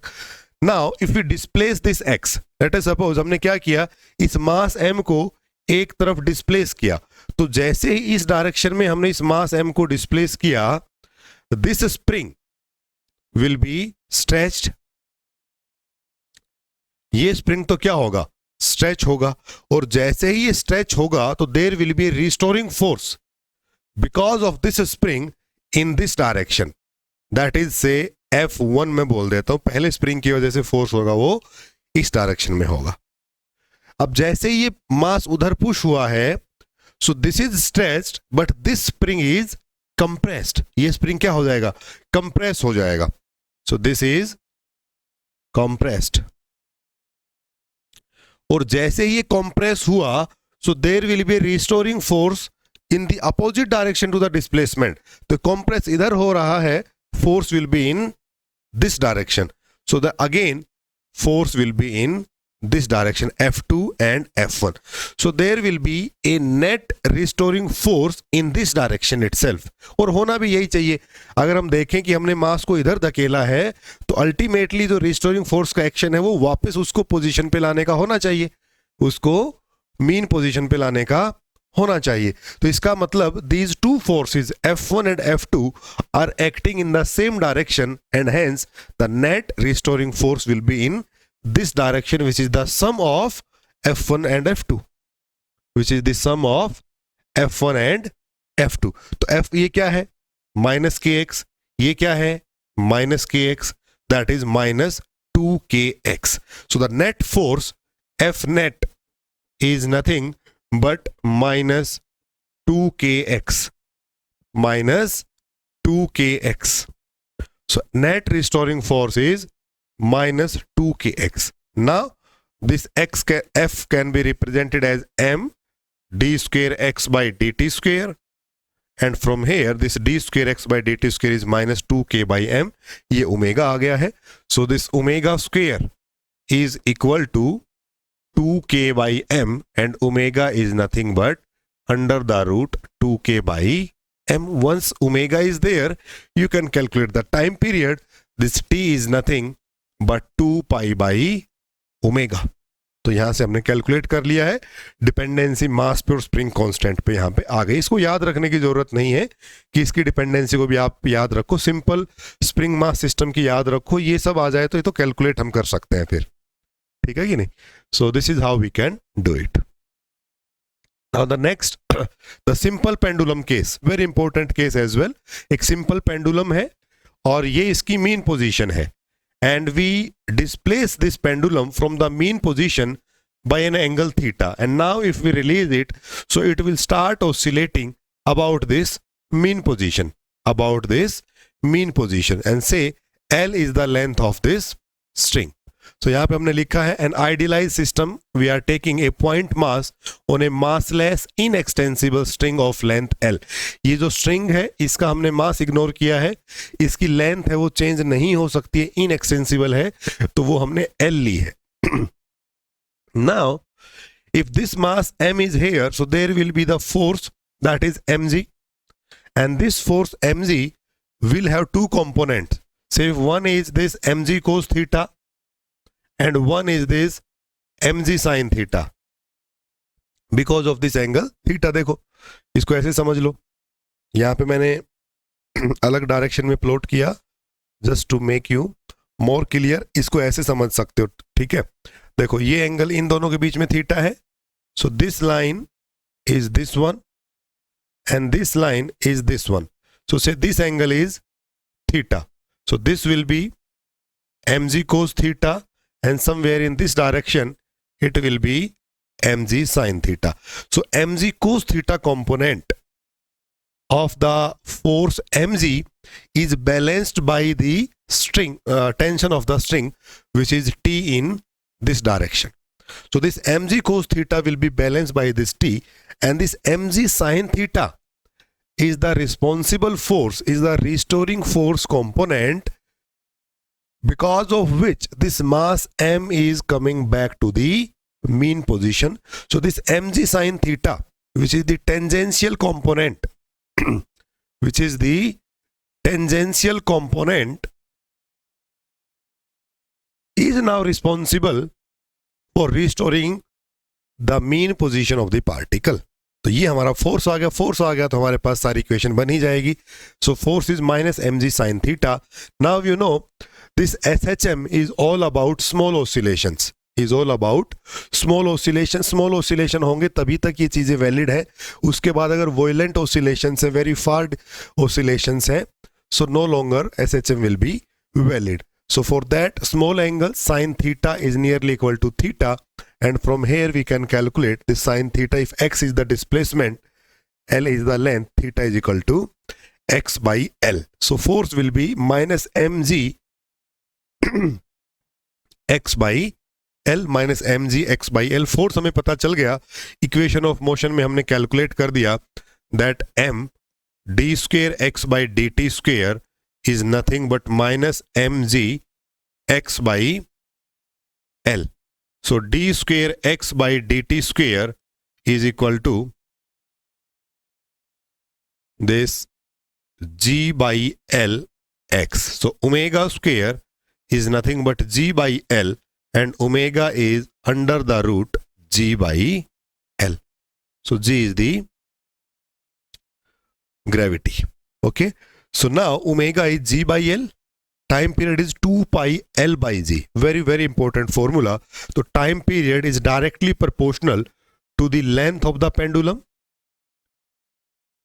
to the length of the pendulum, 2 pi L by g। ये formula आपको ध्यान रखना, very very important formula for the simple pendulum। जो आइडियल सिस्टम है, मास स्प्रिंग सिस्टम है, सिंपल पेंडुलम है, एटलीस्ट ये हमें डायरेक्ट याद होने चाहिए, कि हमसे पूछ लेता है। तो देखो टाइम पीरियड और फ्रीक्वेंसी निकालने का कोई भी जो खेल है वो अल्टीमेट उसका तरीका क्या है कि हमने डिस्प्लेस करना है और देखना है कि रिस्टोरिंग फोर्स की वैल्यू क्या है। रिस्टोरिंग फोर्स की वैल्यू जैसे ही कैलकुलेट होती है उसके बाद डायरेक्टली हम इक्वेशन ऑफ मोशन में रख के एंगुलर फ्रीक्वेंसी और टाइम पीरियड कैलकुलेट कर सकते हैं किसी भी प्रॉब्लम का, ठीक है। So this is for the simple pendulum. Now the next is for the compound pendulum. So compound pendulum is simply a rigid body of any shape which is oscillating about a horizontal axis passing through it. So say this is point P and this is the axis about it.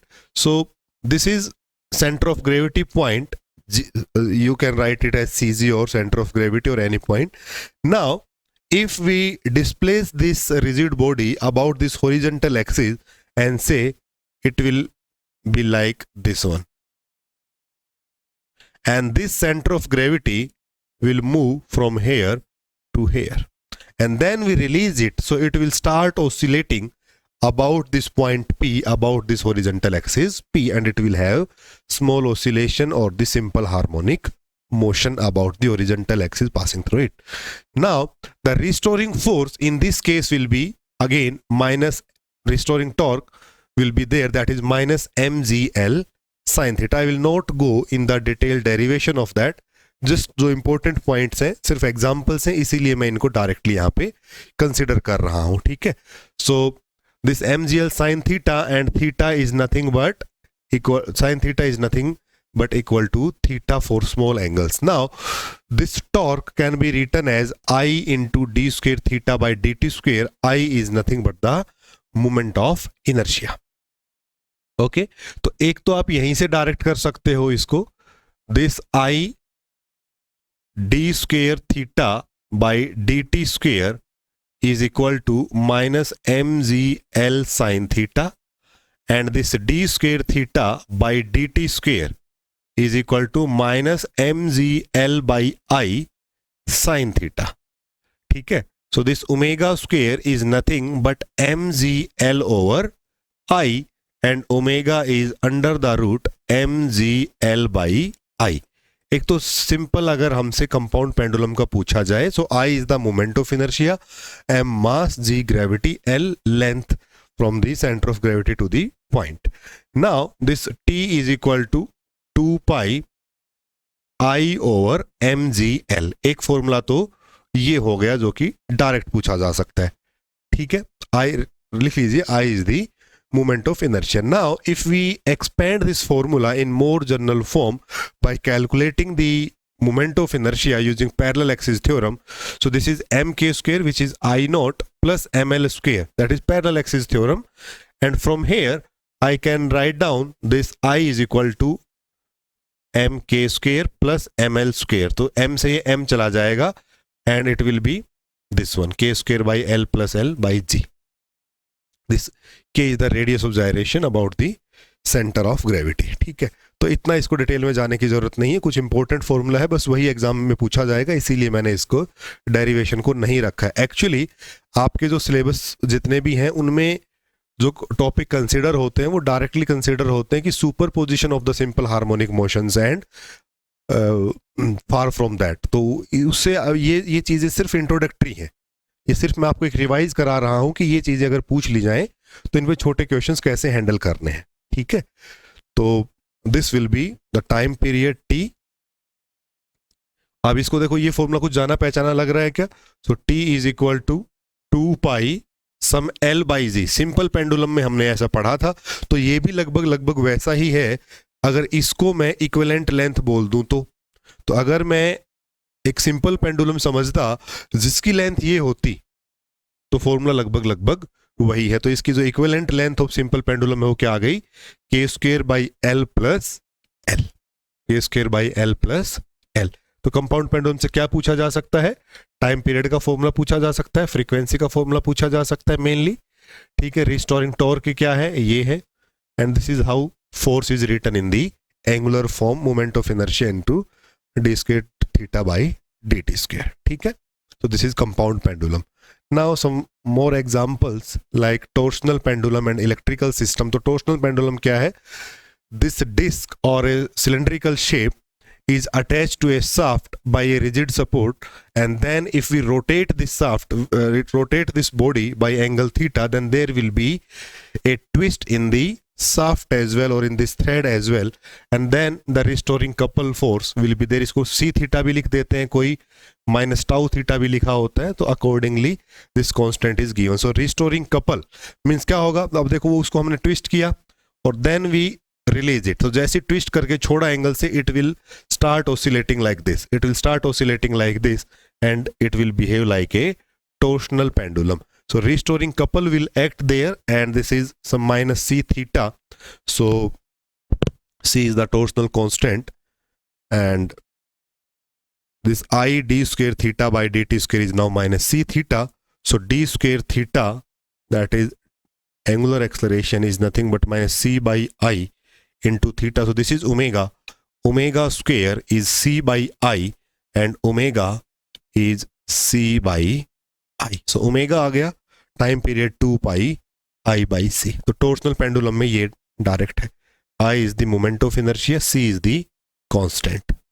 Torsional constant. ये सी भी हो सकता है, कोई tau भी लिख देता है कहीं कहीं पे, तो ये ध्यान रखना है, ठीक है। टॉर्शनल पेंडुलम समझ में आ गया कि अगर हमने उसको शाफ्ट के अलोंग ऐसे ट्विस्ट किया एक एंगल थीटा पे, then we released it, so it will start oscillating about the mean position. और थीटा का केस है, इसीलिए हमने यहाँ पे couple, restoring couple will act to balance the force, ठीक है। So now this is electrical system, LC circuit, very famous LC circuit. So इसमें हम क्या होता है, हमने देखा कि चार्जिंग डिस्चार्जिंग होती है एल और सी के बीच में।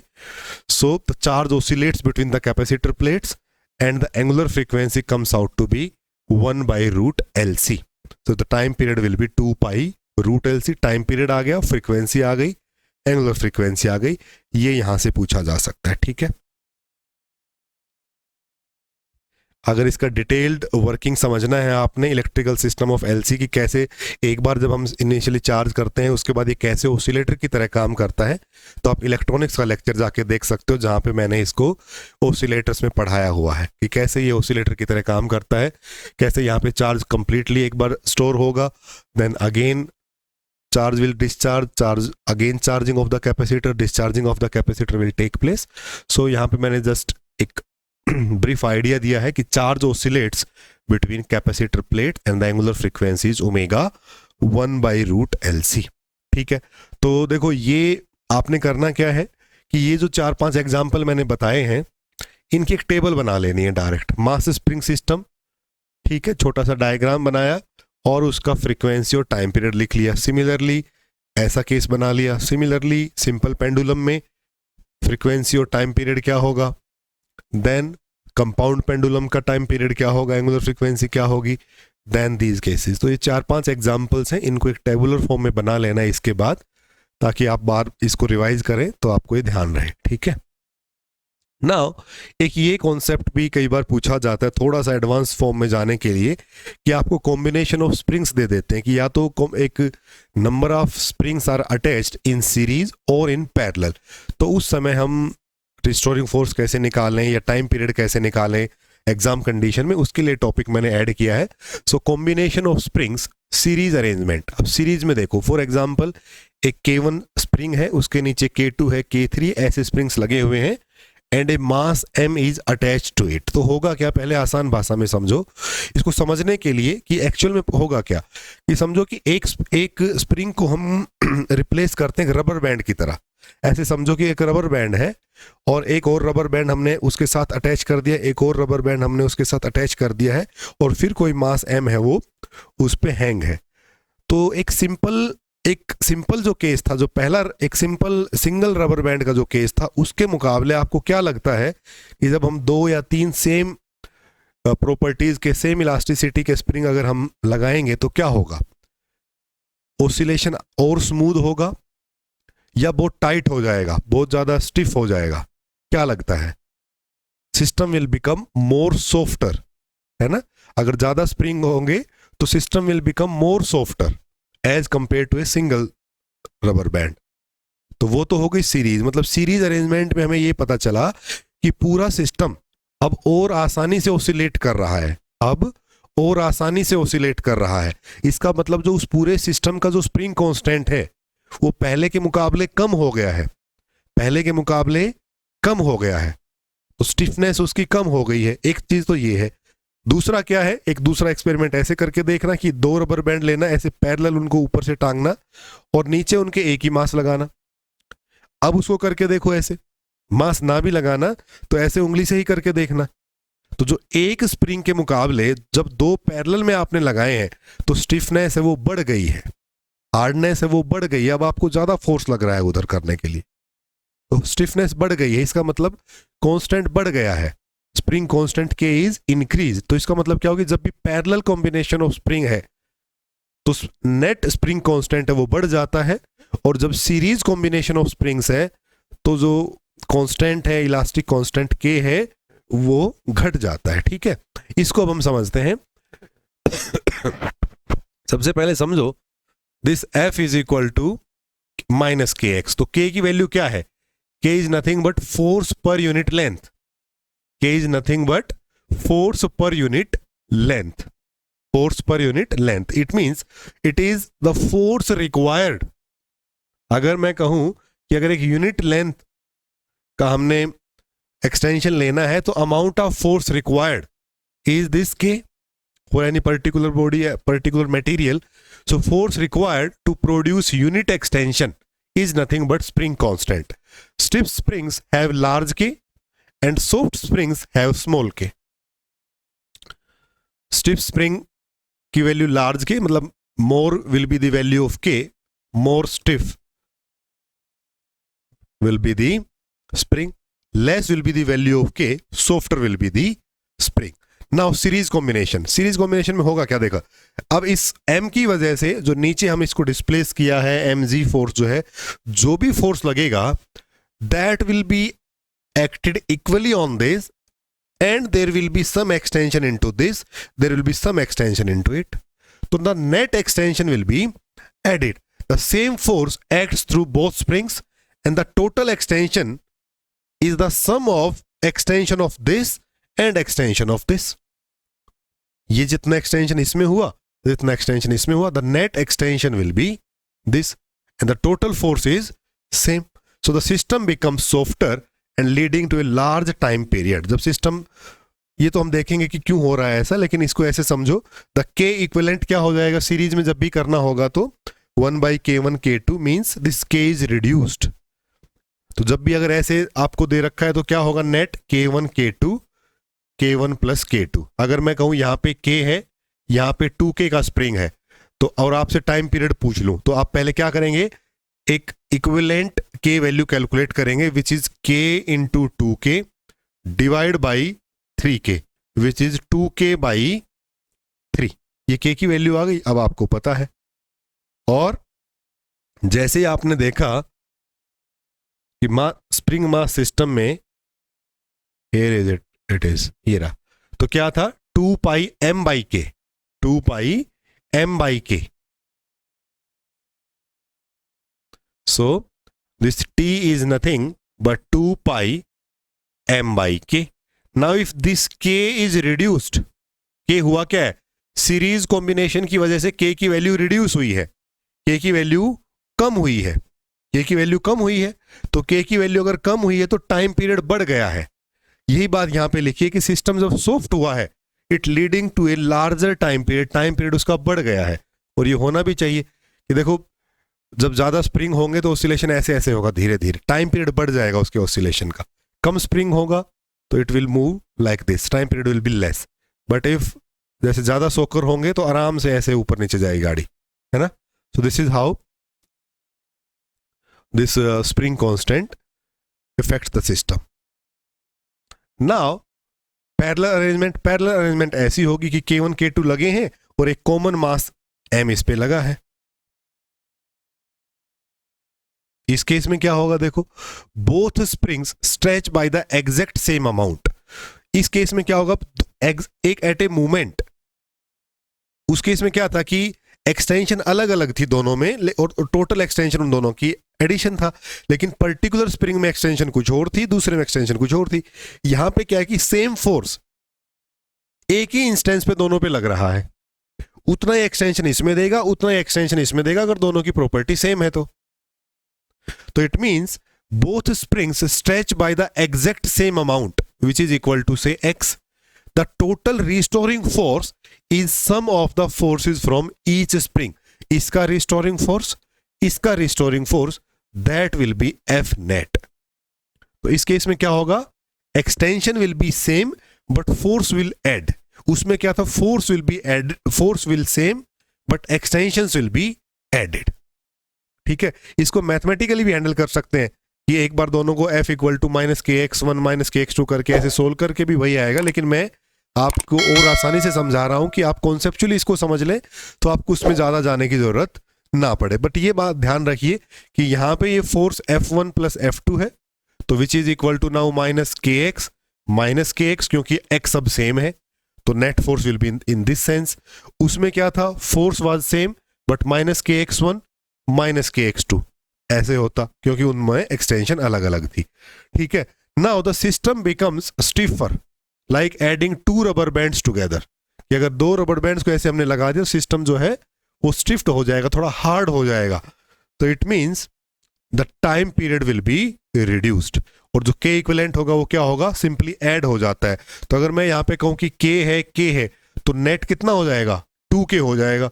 तो t is equal to 2 pi m/2k, मतलब स्प्रिंग कांस्टेंट यहाँ पे बढ़ गया तो टाइम पीरियड घट गया है। Reduced time period will be there will be the reduced time period because of this parallel combination. So this is all about the basics of this free oscillation. कुछ numericals करते हैं, जो भी हमने पढ़ा उसकी टर्म्स को थोड़ा सा और फेमिलियर होते हैं और थोड़ा कंफर्टेबल होने की कोशिश करते हैं, और फिर हम इस टॉपिक को स्टॉप करेंगे। तो हमने क्या क्या किया है अभी तक, देखो मैंने सिंपली आपको सिंपल मोशन के बारे में बताया, उसके बाद SHM क्या होता है, क्यों इंपॉर्टेंट है, सिंपल हार्मोनिक मोशन ये बताया। इसके बाद इसकी क्या क्या कैरेक्टरिस्टिक्स हैं, एम्पलीट्यूड क्या होता है, फ्रीक्वेंसी क्या होती है, फेज क्या होता है, वो हमने डिस्कस किया। फिर हमने एक छोटा टॉपिक पढ़ा कि सर्कुलर मोशन में, यूनिफॉर्म सर्कुलर मोशन में और SHM में क्या रिलेशन है। फिर हमने कुछ एग्जांपल्स किए हैं, यही हमने इस टॉपिक में कंसिडर किया है, ठीक है, एग्जांपल्स किए हैं।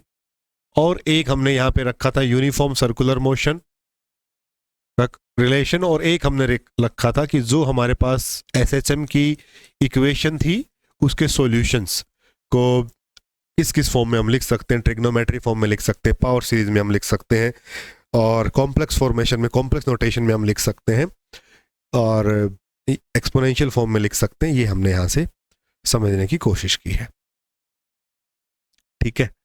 सो ये हमारे टॉपिक की समरी है। अब हम जरा इसको अप्लाई करने की कोशिश करते हैं कुछ न्यूमेरिकल्स के साथ। तो पहला क्वेश्चन देखो, a particle oscillates with SHM of amplitude 4 centimetre and frequency of 5 hertz at time t equal to 0, the particle is at the equilibrium position. ये कंडीशन हमें दे दी गई है। Now write down the equation describing the position of the particle as a function of time in the form x equal to a cos omega t plus phi, giving the numerical value of a, omega and phi. ये हमें दिया हुआ है, देखो at time t equal to 0 तो हमें x is equal to a cos omega t plus phi, ये हमने लेना है। हमें कहा है कि at time t equal to 0 the particle is at equilibrium position. Particle कहाँ है, इक्विलिब्रियम पोजीशन पे है। तो टाइम t इक्वल टू 0 पे it is 0 a cos phi, ये 0 हो जाएगा t इक्वल टू 0 पे। तो cos phi is equal to 0 and phi is equal to plus minus pi by 2। देखो साइन का हमने ध्यान रखना है, phase plus minus pi by 2 होगा। तो फेज की वैल्यू आ गई है, ओके।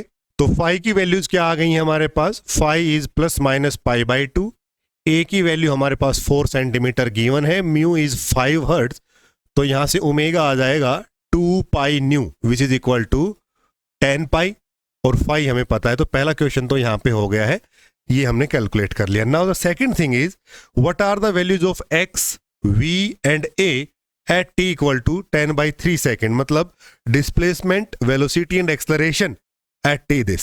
सो लेट अस सपोज हमने phi equal to plus pi by 2 consider किया है, then x is nothing but a cos omega t plus pi by 2, a cos omega t plus pi by 2। तो पाई by 2 पे क्या होगा, change होगा, it will be minus a sine omega t। So x is this thing. Now अगर x की value calculate करनी है तो x will be -4 into sine omega, that is 2 pi मत लिखो, डायरेक्ट ओमेगा ही लिख दो। तो omega is 10 pi into t, that is 10/3, it is equal to -4 sine 100 pi by 3। इसको सोल्व करेंगे अभी, ठीक है। Then what about speed, velocity v which is equal to, इसका डिफरेंशिएशन होगा तो minus omega a cos omega t, minus omega a cos omega t, and acceleration इसका होगा तो it will be omega square a sine omega t. यहां पे values हमने put करनी है, इसको एक बार सोल्व करके देख लेते हैं। तो x is equal to -4 sine, इस 100 पाई को कैसे लिखें, 100 पाई बाई 3 को मैं कैसे लिख सकता हूं, इसको क्या हम लिख सकते हैं 33 पाई प्लस पाई बाई 3, देखो 99 प्लस 1, तो इसको ऐसे समझो, it is 0 pi by 2 pi 3 pi by 2 and then 2 pi. तो क्या होगा, साइन 33 पाई कहां पे आएगा, देखो पाई देन 2 पाई, 3 पाई 4 पाई 5 पाई, ओड पाई यहां पे आएंगे ना सारे, पाई 3 पाई 5 पाई 7 पाई, सिमिलरली इट विल बी 33 पाई। तो 33 pi plus pi by 3, it means it will be in this face. So it means यहां पे तो क्या होता है -4 साइन पाई बाई 3, और इस क्वाड्रेंट में साइन चेंज, तो it will be 4 sine pi by 3। तो 4 साइन पाई बाई 3 की वैल्यू यहां से कैलकुलेट कर लो, पाई बाई 3 कितना होता है √3/2, तो it is 4 into √3/2 centimetre, so it is 2√3 centimetre आ गया। तो ए की वैल्यू एक्स की वैल्यू कितनी आ गई है 2√3 सेंटीमीटर, ये एक्स की वैल्यू आ गई है। क्लियर है यहां तक बात। ऐसे ही v की वैल्यू आपने कैलकुलेट करनी है, a की वैल्यू आपने कैलकुलेट करनी है for phi equal to pi by 2। ये आपका होमवर्क है, मैं इसके आंसर आपको बता रहा हूं क्या क्या आएंगे। देखो जो v है इसकी वैल्यू आएगी 20 पाई सेंटीमीटर पर सेकेंड, एंड एक्सलरेशन की वैल्यू आएगी -200 पाई √3 सेंटीमीटर पर सेकेंड स्क्वायर। ये किसके लिए हमने सोल्व किया है, जब phi equal to pi by 2 था, जब phi equal to pi by 2 था। सिमिलरली आपसे पूछा जा सकता है कि जब फाई की वैल्यू -पाई/2 होगी, क्योंकि फाई की तो दोनों वैल्यू अलाउड थी ना, पाई/2 भी और -पाई/2 भी, तो जब फाई की वैल्यू -पाई/2 है उस केस में कैसे सोल्व होगा, तो यहां पे ये ओमेगा टी -पाई/2 आ जाएगा, ओमेगा टी -पाई/2, तो फिर आपके साइन जो है वो चेंज होने शुरू हो जाएंगे। तो ये आपने ट्राई करना है, ये 2 होमवर्क हैं। इसी के साथ साथ देखो कितने क्वेश्चन बन जाएंगे इसमें, 5-6 क्वेश्चन बन जाएंगे छोटे छोटे, ठीक है ना। तो ये हमने किया यहां से। Next question is, so here is question 2. A particle vibrate with SHM of amplitude 5 centimeter and a period of 6 second. It means हमें A की वैल्यू गिवन है which is 5 centimeter and the time period is nothing but 6 second. तो यहाँ से omega की value calculate करके रख लेते हैं 2 pi by t which is equal to pi by 3. Now how long does it take to move from one end of its path, एक end से कितना समय उसको लगेगा, to a position of 2.5 centimetre, to a position of 2.5 centimetre from the equilibrium position of same side, from the equilibrium position of same side. तो कितना time हमें लगेगा ये हमसे पूछा गया है। Now x is equal to a cos omega T plus phi, ये हमारे पास केस है। अब हमें फेज का कोई वैल्यू पता नहीं है कि इनिशियल कंडीशन क्या है, शुरू में कहाँ है कहाँ नहीं है, तो हम मान लेते हैं कि अगर ये शुरू में at a displacement of a होता तो it will be cos omega T plus phi at time t equal to 0, so this term will be 0, so it will be 1 equal to cos of phi and then phi is equal to 0। तो हम phi equal to 0 consider करके चल रहे हैं कि शुरू में late us suppose ये यहां पे है एट टी इक्वल टू 0 यहां पे है। ना हमसे पूछा कितना टाइम लगेगा, it will take to move from one end of its path to a position of 2.5 centimeter from the equilibrium position of same side. So it means it is 2.5 centimeter away from this. So this displacement is 2.5 and the net displacement, the maximum is 5, which is equal to cos of omega into t. t ही हमसे पूछा है. So 2.5 upon 5 is equal to cos of omega t and it is nothing but ये कितना हो जाएगा 0.5 1/2, ठीक है, cos of omega T. So omega T is pi by 3, T is pi by 3 divide by omega, omega is again pi by 3 which is equal to 1 second. तो answer will be 1 second for this question. ये statement बड़ी ध्यान रखने वाली होती है कि कहाँ पे पूछा है, ये आपने ध्यान रखना है कि क्या आपको मीन पोजीशन से पूछा है कि आपको मैक्सिमम से पूछा है. ये इंपॉर्टेंट है, इस स्टेटमेंट को ध्यान रखना है. अभी तो क्या केस था कि 5 सेंटीमीटर था, तो 5 सेंटीमीटर में आपको कंफ्यूजन नहीं हुआ कि चाहे वो इधर से है चाहे वो इधर से है, मीन पोजीशन से ऐसे है या मैक्सिमम से 2.5 है. आपका नेट डिस्प्लेसमेंट 2.5 है उस टाइम पे. लेकिन अगर ये ही डिस्टेंस यहाँ पे 7 होता 10 होता, फिर आपको ये ध्यान देना होगा कि क्या वो जो 2.5 है वो स्टेटमेंट आपको क्वेश्चन की देखनी होगी कि क्या वो जो लोकेशन पूछी है वो उसके एक्सट्रीम से पूछी है या मीन पोजीशन से पूछी है. तो ये ध्यान रखना है इन क्वेश्चंस में, ठीक है. बाकी आसान है. So the next is this, find out the ratio of time period of 3 simple harmonic oscillations. All springs are identical, each of spring constant k, negligible and mass of the spring is negligible compare to mass m. इसको मैं T1 बोल देता हूं, इसके time period को मैं T2 बोल देता हूं, इसके टाइम पीरियड को मैं T3 बोल देता हूं. और टाइम पीरियड का फॉर्मूला है 2 pi under the root m by k. Mass भी सब में सेम है, k का रोल है. तो देखो इसका तो क्या हो जाएगा, T1 is nothing but 2 pi under the root m by k. अब हमने डायरेक्ट सीख लिया है पैरेलल कॉम्बिनेशन और सीरीज कॉम्बिनेशन, तो मैं ज्यादा कुछ सोल्व करने की जरूरत नहीं है. ये क्या है, सीरीज कॉम्बिनेशन. सीरीज कॉम्बिनेशन में जो नेट के है वो क्या हो जाता है, कम हो जाता है. तो it will be k into k divide by k plus k which is equal to k square by 2k. Net elastic constant is k by 2. So it is T2 equal to 2 pi under the root m by k into 2. तो ये कितना हो जाएगा, root 2 times of T1. It is root 2 times of T1. Then about T3. T3 क्या होगा, इस case में add हो जाता है तो k प्लस के 2k हो गया. तो इसका मतलब जो T3 है that is 2 pi m by 2k. तो it is nothing but 1 by root 2 of T1. अब हमें पता चल गया T1 T2 T3 की क्या वैल्यूज है. रेशो निकाल लो, 1 ratio root 2 ratio 1 by root 2. आसान है.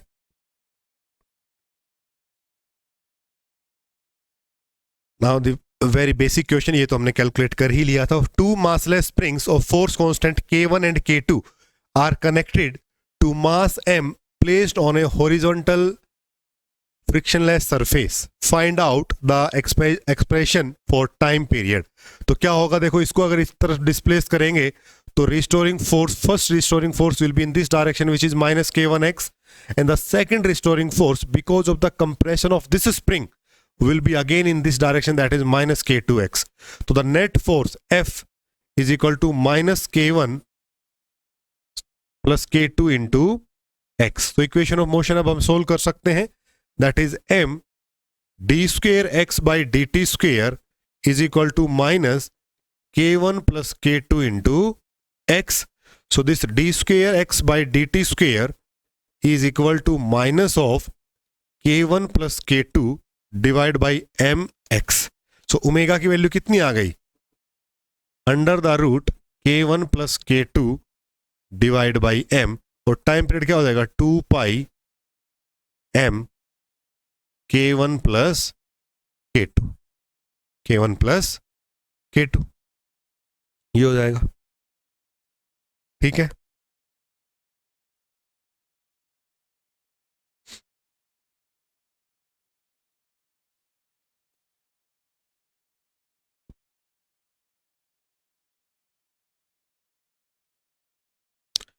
And this is your homework. ये क्वेश्चन आप खुद से ट्राई करें, बहुत आसान क्वेश्चन है, कुछ भी नहीं है. What will be the frequency of an electrical circuit consisting of an inductance of this? So L की वैल्यू है 0.01 milli henry and a capacitor of 1 microfarad, that is 1 microfarad. तो ये कितना है, 0.01 into 10 raised power minus 3 Henry, और ये कितना है 10 raised power minus 6 farad. आपको फ्रीक्वेंसी कैलकुलेट करनी है. Angular frequency you know it is nothing but 1 by root LC. So omega is equal to 2 pi nu and nu is equal to 1 by means omega over 2 pi. ठीक है. So from here you can calculate. So it will be 1 by root 2 pi LC. ये ऐसे हो गया ना. 2 pi nu is equal to 1 by LC. Nu is equal to 1 by 2 pi LC. L और C की यहाँ पे वैल्यू रखेंगे, 2 पाई सोल्व करके देखेंगे कितना आंसर आ रहा. आंसर आएगा 1.59 into 10 raise power 5 hertz. 10 raise power 5 hertz. तो ये है. ठीक है. So this is all about this lecture of free oscillations, जहाँ पे हमने समझा what is motion, what is simple harmonic motion, what are the important parameters of the simple harmonic motion, what are few examples and representation of the simple harmonic motion. ये इस lecture में हमने समझने की कोशिश की है. इसको एक बार रिवाइज करेंगे नेक्स्ट लेक्चर में. अब हमने ये कंसीडर कर लिया है कि हमें ये समझ में आ गया है कि सिंपल हार्मोनिक मोशन होता क्या है. Now we will try to play with this simple harmonic motion, जहाँ पे हम सुपर पोजिशन प्रिंसिपल्स का यूज करेंगे कि कैसे दो सिंपल हार्मोनिक मोशन से तो क्या होगा, उनकी फ्रीक्वेंसी सेम है तो क्या होगा, उनकी फ्रीक्वेंसी अगर अलग अलग है तो क्या होगा, दो परपेंडिकुलर हैं तो क्या होगा. ये अब हम समझने की कोशिश करेंगे. उस सब के लिए हमें बेसिक एक बार सिंपल हार्मोनिक मोशन की डिटेल्स में जाना जरूरी था, ताकि आप ये रिकलेक्ट कर सकें कि सिंपल हार्मोनिक मोशन में क्या रिस्टोरिंग फोर्स होता था, क्या फ्रीक्वेंसी होती थी, क्या टाइम पीरियड होता था, क्यों कोई मोशन होता था. इसके लिए ये लेक्चर था. That was the introductory lecture of the unit of waves and oscillation. Bye bye. Have a good time. In case of any doubt, please feel free to discuss.